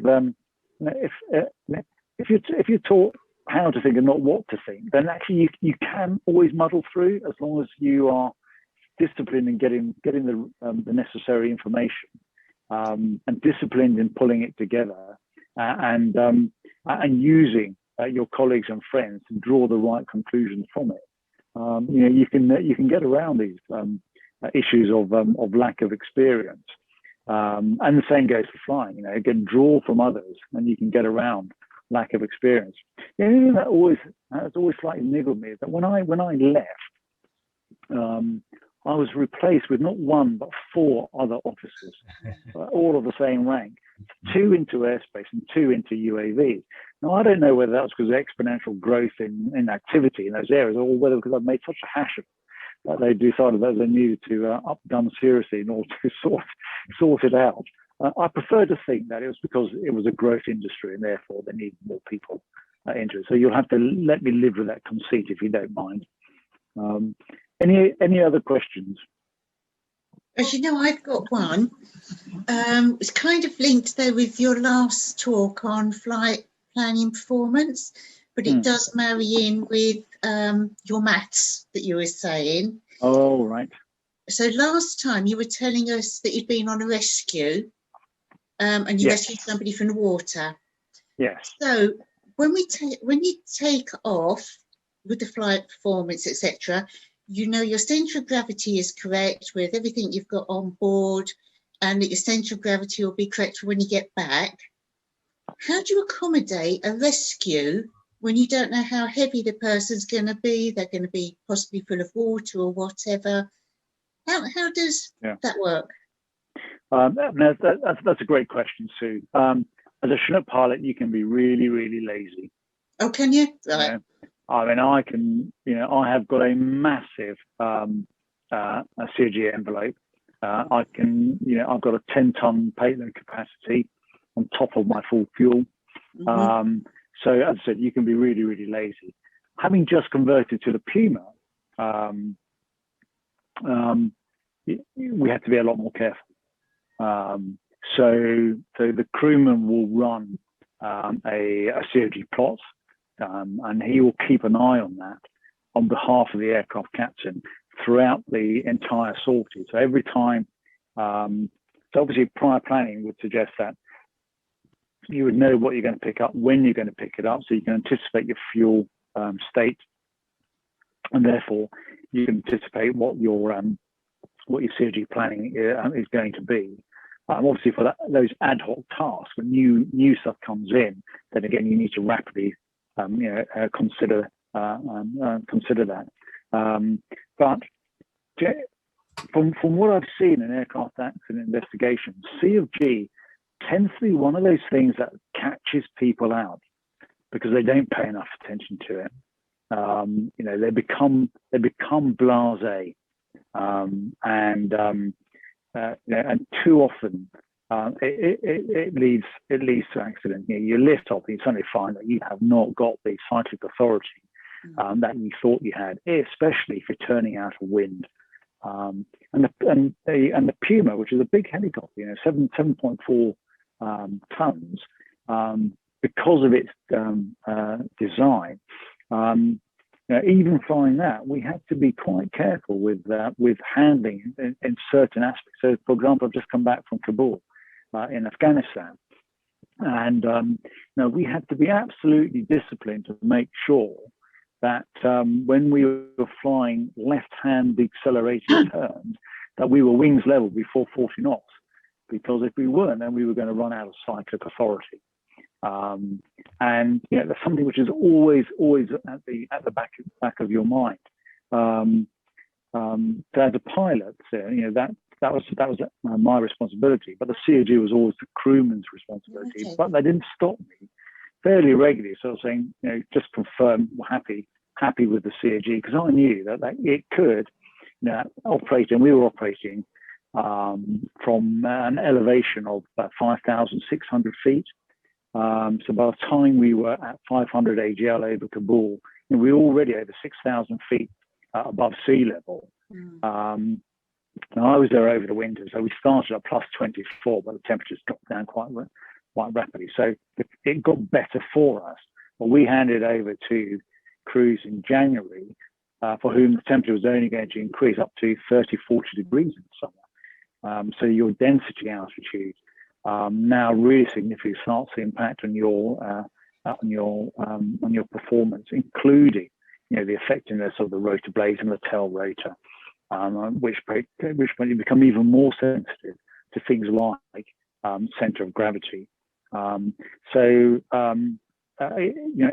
the one thing that when you're flying in small helicopters, especially if you're qualified, either you're renting or you've got your own, you go up and you're going to pick your friends up, you're going to go somewhere, and if you're not meticulous with that planning, to the extent that I've had friends who in small helicopters who will take scales with them, and they will make their pack stand on the scales.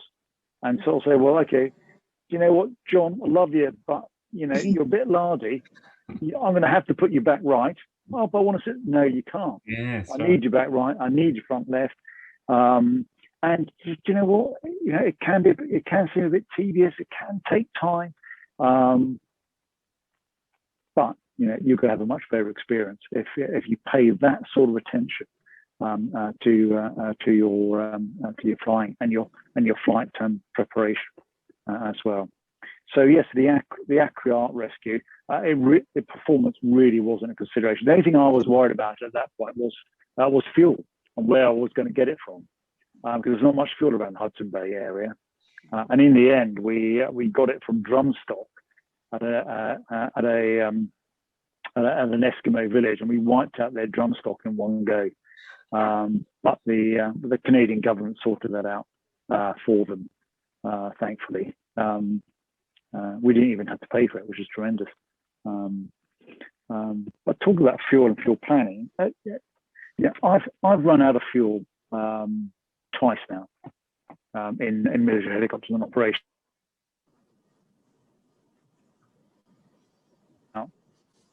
Because again, you've got to be honest about these things. The first time was in Chinook in the Falklands, and I've been tasked with moving an underslung load. I did all the calculations with my crewmen, and in the Falklands, the wind just blows and it blows and it blows. And it can blow at 30, 40 miles an hour steady for days on end. And we looked at the weather, we looked at the wind, we looked at the underslung load, the maximum speed that we could fly it at, and we realized that with the wind strength as it was, we didn't have the fuel to get to the destination. Now, the boss at the time, and the Falklands was slightly odd in as much as they had rotating bosses from other areas. So it was a temporary appointment, and they weren't necessarily Chinook people. They could be from other aviation disciplines. Said, no, I've done the figures, you can do it. Now, I'm the Chinook captain. And I said, well, actually, no, we can't. I said, no, I've done the figures. You can't. You can do it. You're going to go and do the task. I'm telling you to go and do the task. Now, 2 ranks above, he's the boss. Ultimately, it's an order, but it's one which I can say no to, but I didn't. So we pick up this load, and we're flying out into this headwind, and we're going every bit as slowly as we thought. We're looking at the fuel plot, and we're thinking, this is going every bit as bad as we thought. And we press on. Why? Because now I'm mad, because I said I didn't want to do it. I said we couldn't do it. The boss has ordered us to do it, so I'm bloody well going to do it now, even though it's looking every bit as bad as I said. So just trying to get into my head at that point was very difficult. Everything said, just turn around, go back, and just said, we couldn't. So anyway, we got to the end of land on East Island. There's Chisel Sound, which is a big wide stretch of water, and West Falklands is on the other side of Chisel Sound.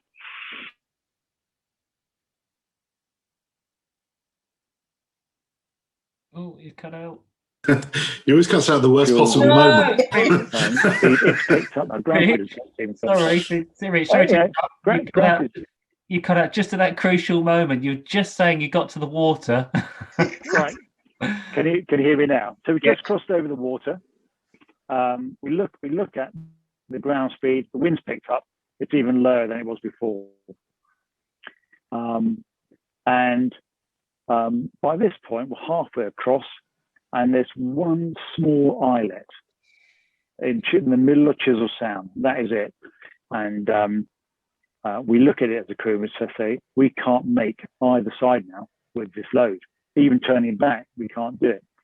So we said, right, we're going to put the load on the islet there, and then we'll press on to our destination, which had fuel, and we'll come back, get the load, because now we've only got half as far, and all very messy, very untidy, not professional, but we can get the job done. And we're all a bit embarrassed now as well. So we do that. We drop this load on an islet in the middle of Chisel Sound, and we crack on. And we coast in at a place called Shag Cove. If you know your Falkland Islands war history, you'll recognise the name. And we fly up A4 Alley. And as we get to the top of A4 Alley, and we're only 7 miles now from refuel. Now I'm looking at my fuel and thinking, we can just scrape in on the minima in the Chinook, which is 50 kilograms a side. Okay, that's about a minute flying. We can just about make it. And as we got to the top of A4 Alley, looked over the lit, snowstorm, blizzard, that's it, can't see. And the only thing we've got is a fence line running away. And we know the fence line goes all the way to Fox Bay Refuel, which is where we're going. Just a solid, we'll follow that. So hover taxiing in a snowstorm, watching our fuel disappear, thinking, how did we get here? Just literally, how did we get here? And in the end, I just said, that's it, guys. We're going to have to land on. The fence is our only reference, and we land alongside the fence. We've got a reasonable, reasonably accurate position of where we're at. It's not GPS, but it's close enough. Get to Shag Cove, A4 Alley, pick up the fence line, follow the fence line, you'll find us. It basically was the brief. So we got on the HF radio. We've now shut down the engines. We've only got the APU running. Thankfully, the Chinook has an APU to keep the heater on. And we are now at minimum fuel. We can't do anything.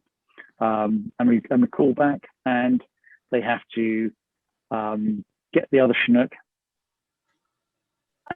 So together, they had fill it with fuel, a fuel pump, a crew of engineers, and then wait until the storm's abated. We call the storm's gone, and then they have to fly this all the way up to us so we can refuel and then go back, get the load. So, just try and picture our mental state at this point. I mean, we're not happy bunnies at all. We're mad with the boss. We're mad with ourselves. And then to top it all, we then find out that Fox Bay Refuel was unserviceable anyway. They just forgot to tell us. So we were never going to get fuel from there, regardless. Didn't make it any better, just made it even worse. And I remember the eventually getting back, landing, and the boss not saying a word about it. And me just thinking, when's he going to say something about this? He's got to say something about this. And he didn't. And he just basically, I think he just thought, eek, I'm going to push this one under the carpet. I can remember thinking to myself, one day, if I'm ever a squadron boss, this is not going to happen. And I was fortunate enough to be a squadron boss, and I absolutely made sure that, when you had to be open and honest and talk about things, you were. Which then leads me to my second window.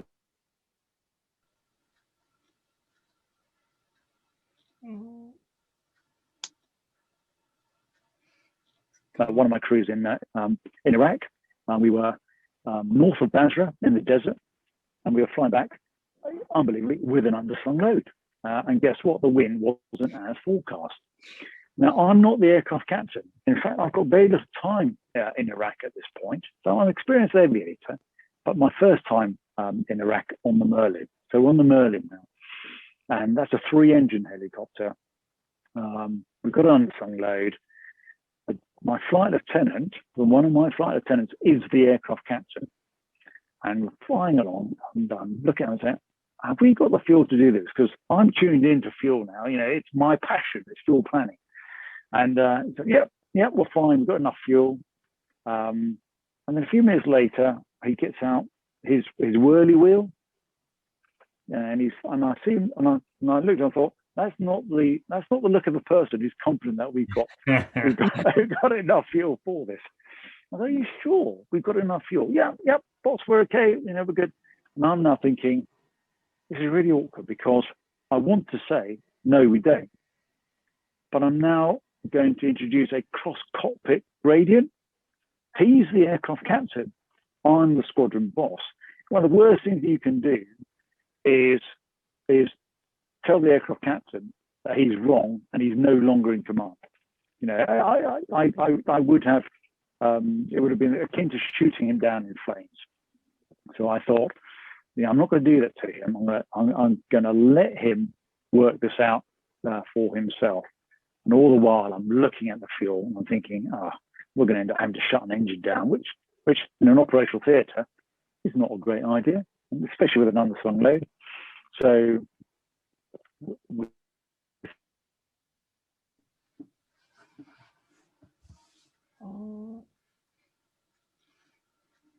we flew this, and and that was great because he was absolutely right. We didn't have the fuel to do this. So what we were going to do, come up with a plan. So we were going past an Iraqi military establishment, and his plan was, right, we're going to put the load in that establishment, we're going to zoom down to Basra, we're going to refuel, we're going to come back, get the load, carry it back.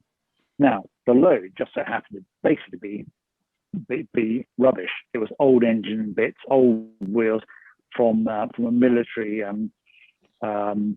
brigade that was out in the desert doing stuff. It's all the stuff that they didn't need and was broken, but nonetheless it was military inventory. So we said, okay, good plan. So we dropped the load. Took a while. The Iraqis were startled, as you might imagine. A helicopter appears out of nowhere, drops an underslung load with all this stuff in it, and then disappears. We tried calling them on all the frequencies with no joy. So we didn't have time to stop, find someone, do that whole translation game, crack on. So we left. We're zooming down to Basra. We're looking at the fuel again, thinking this is horrendous. This is, we're going to run out of fuel before we get back. And just north of Basra, you've got the swamps, which they were starting to regenerate. These are all the swamps which Saddam Hussein had drained in an attempt to control the Basra population. So we had to radio ahead, call for the quick reaction aircraft to launch, to head north to cover us for the eventuality that we had to land, provide top cover, recover the crews. And I was just thinking, can't believe this. My first time in Iraq as a squadron boss, I'm going to possibly abandon an aircraft, north of Basra, which it's not a playground out there. That was a bad thing. So as it was, we shut down an engine and we squeaked onto the runway. And then we ground taxied in, got a refuel. Meanwhile, we'd sent the links north to go and keep an eye on our underslung load. Because then, as we're heading north, he's coming back and he said, "Where is that load?" We told him. He said, "No, there's nothing there." I said, "Oh yeah, there is." By the time we got there was nothing there. Look, there were lots of tire tracks in the sand, loads and loads of tire tracks, and they've taken everything: the net, the engines, the tires, absolutely everything. And again, a lot of questions about where's our stuff. We generally have no idea. That was was quite an interesting time, because I said, you know, there was this cross-topic gradient issue, which I don't know whether I handled it right. I don't know whether I should have just said, you know, stop, you're wrong. You know, you may be the aircraft captain, but this is not going to happen. Whether I was right to let him explore his own boundaries, find out for himself, with some pretty hefty hints, I've got to say. But at the end of it, you know, there were no recriminations. You know, and I asked him to write an article for our Air Force Flight Safety magazine, just, you know, explaining what it was that we did. Because again, that's not the sort of thing you cover up. You know, you have to articulate it and get other people's thoughts on it, and see whether it could and should have been handled better. So again, not one of my finest moments, but again, one which you have to learn from, and you have to keep on moving forward. And I guess the point that I'm trying to make from that is that you might make a mistake once, you might learn from it, but it doesn't mean that you're now invincible. You know, you might end up in exactly the same situation, but with slightly different circumstances. So it looks different, but it actually is the same problem bubbling up again. So again, you know, complacency being one of the aviators' greatest dangers is complacency. So always guard against that. And I think, Sue, you've heard me say that before. Yes. Because I've lost too many colleagues because they have become complacent, and you don't want to go there. So I'm just looking at the time. I'm mindful that we're getting near 8 o'clock.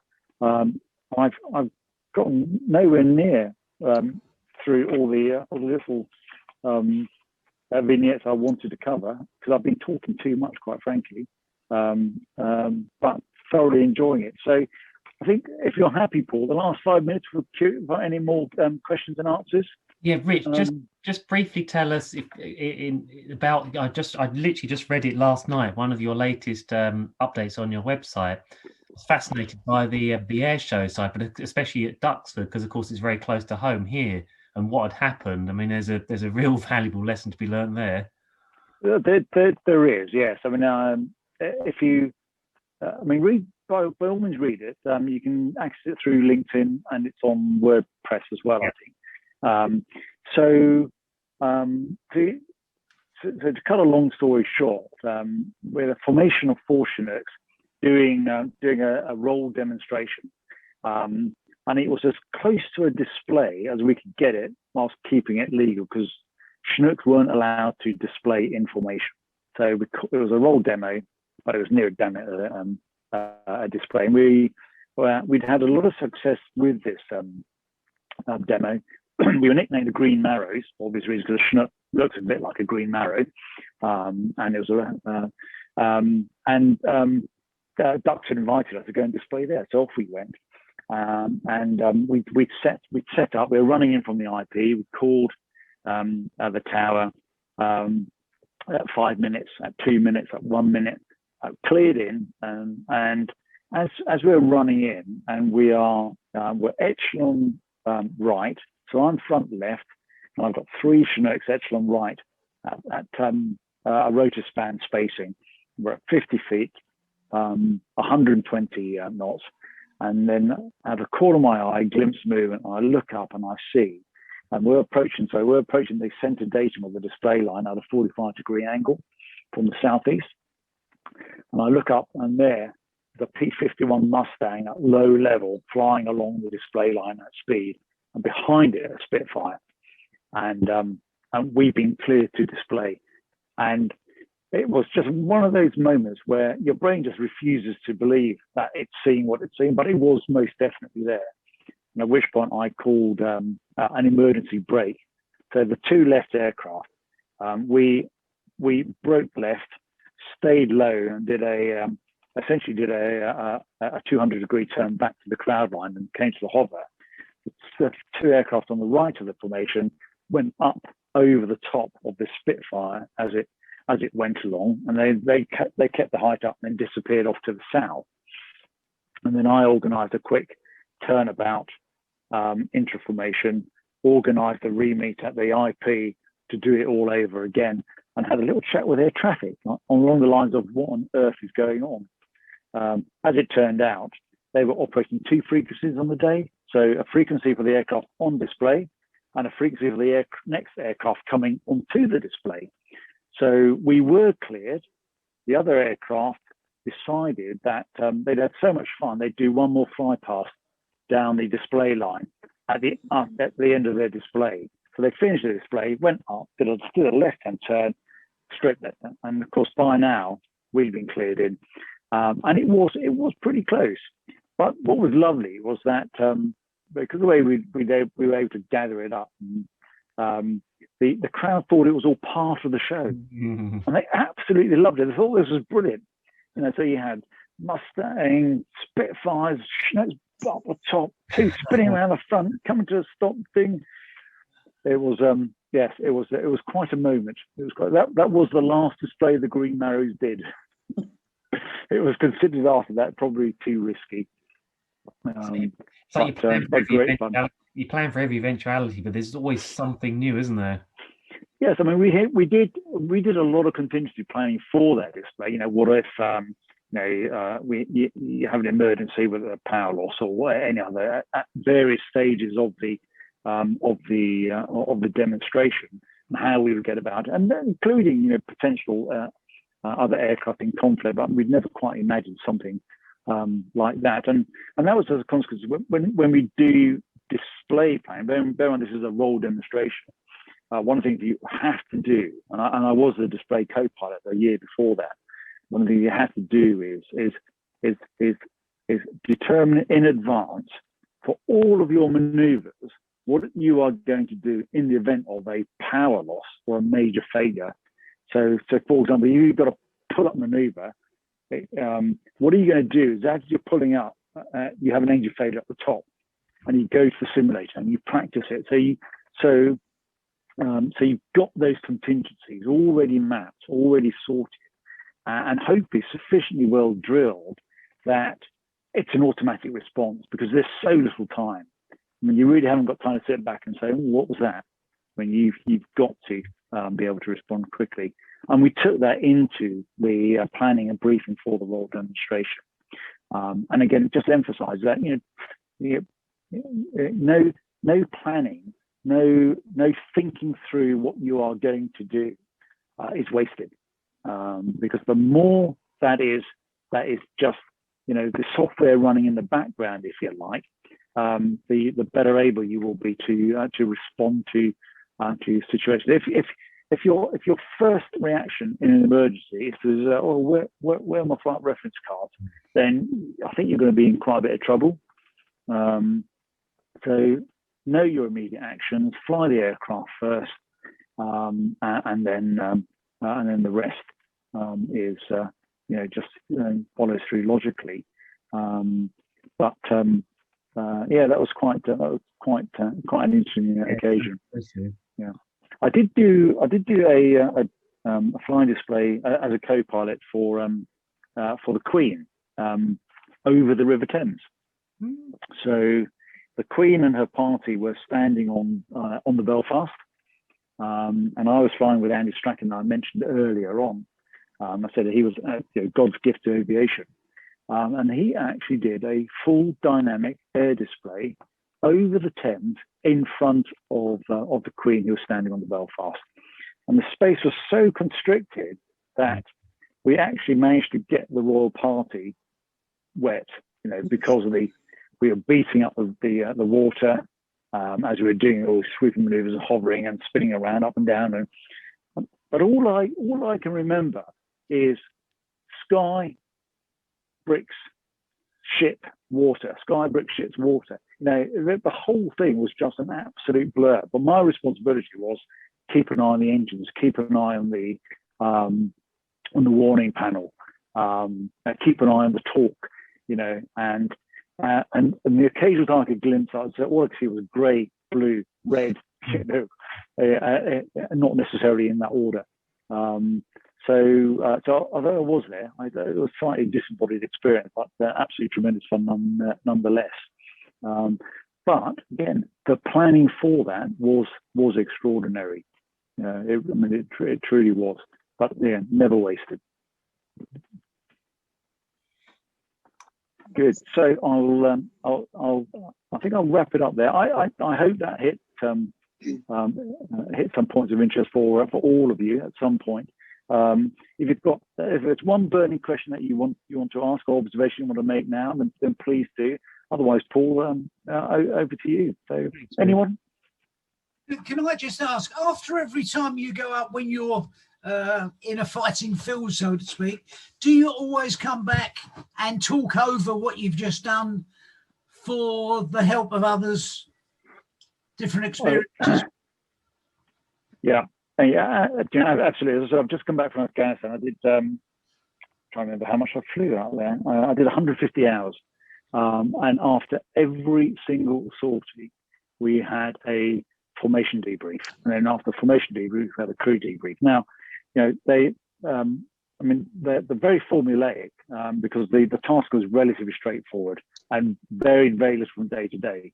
But we absolutely covered any flight safety issues, any interformation issues, and we went down through a checklist, and the debriefs were monitored by the duty supervisor and by the flight commander as well.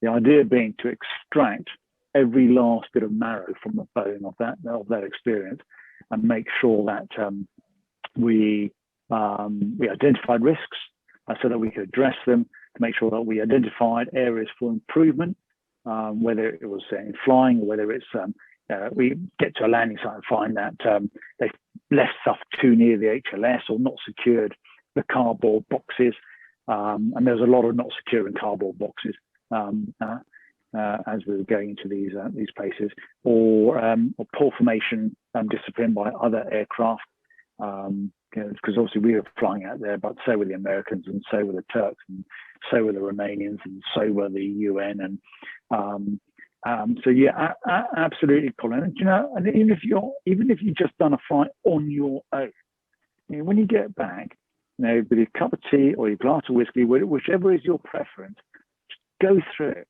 From get into the flight ops, go through your thought process and your planning, what you could have planned better. Did you leave yourself enough time to do your walk round? What was your RT like? Was it was it good enough? Was it a bit gash? Could it be better? Could you sound more slick and more professional? How was your handling? Did you think that your checks were up to scratch? And if you don't do that, then you can't improve. And the great thing about improving is that actually what you're doing is that you're ensuring your survival, so so that you can go and have fun again the next time round. And then every now and then, if you can't answer the question yourself, you can ask your colleagues, ask your friends, ask the staff. And if in doubt, ask. So that's it. So, Paul, great question, Colin. Thanks. But over to you, Paul. Yeah, after any training flight, we have a debrief, don't we? Whether it be a 5-minute while walking back to the helicopter or back in the classroom, occasionally sort of reviewing video footage on the odd occasion. Like Rich says, it's important, isn't it? We've got to learn from it so that we can apply what we've learned next time round. And as you're right, Rich, and make it more enjoyable, safe and more enjoyable. Because we know the easier it is to fly, the more you can enjoy it. I've always found that. And when I started flying the Puma, the OC was only 50 hours. And at the end of that, I did not feel at all comfortable with flying the aircraft.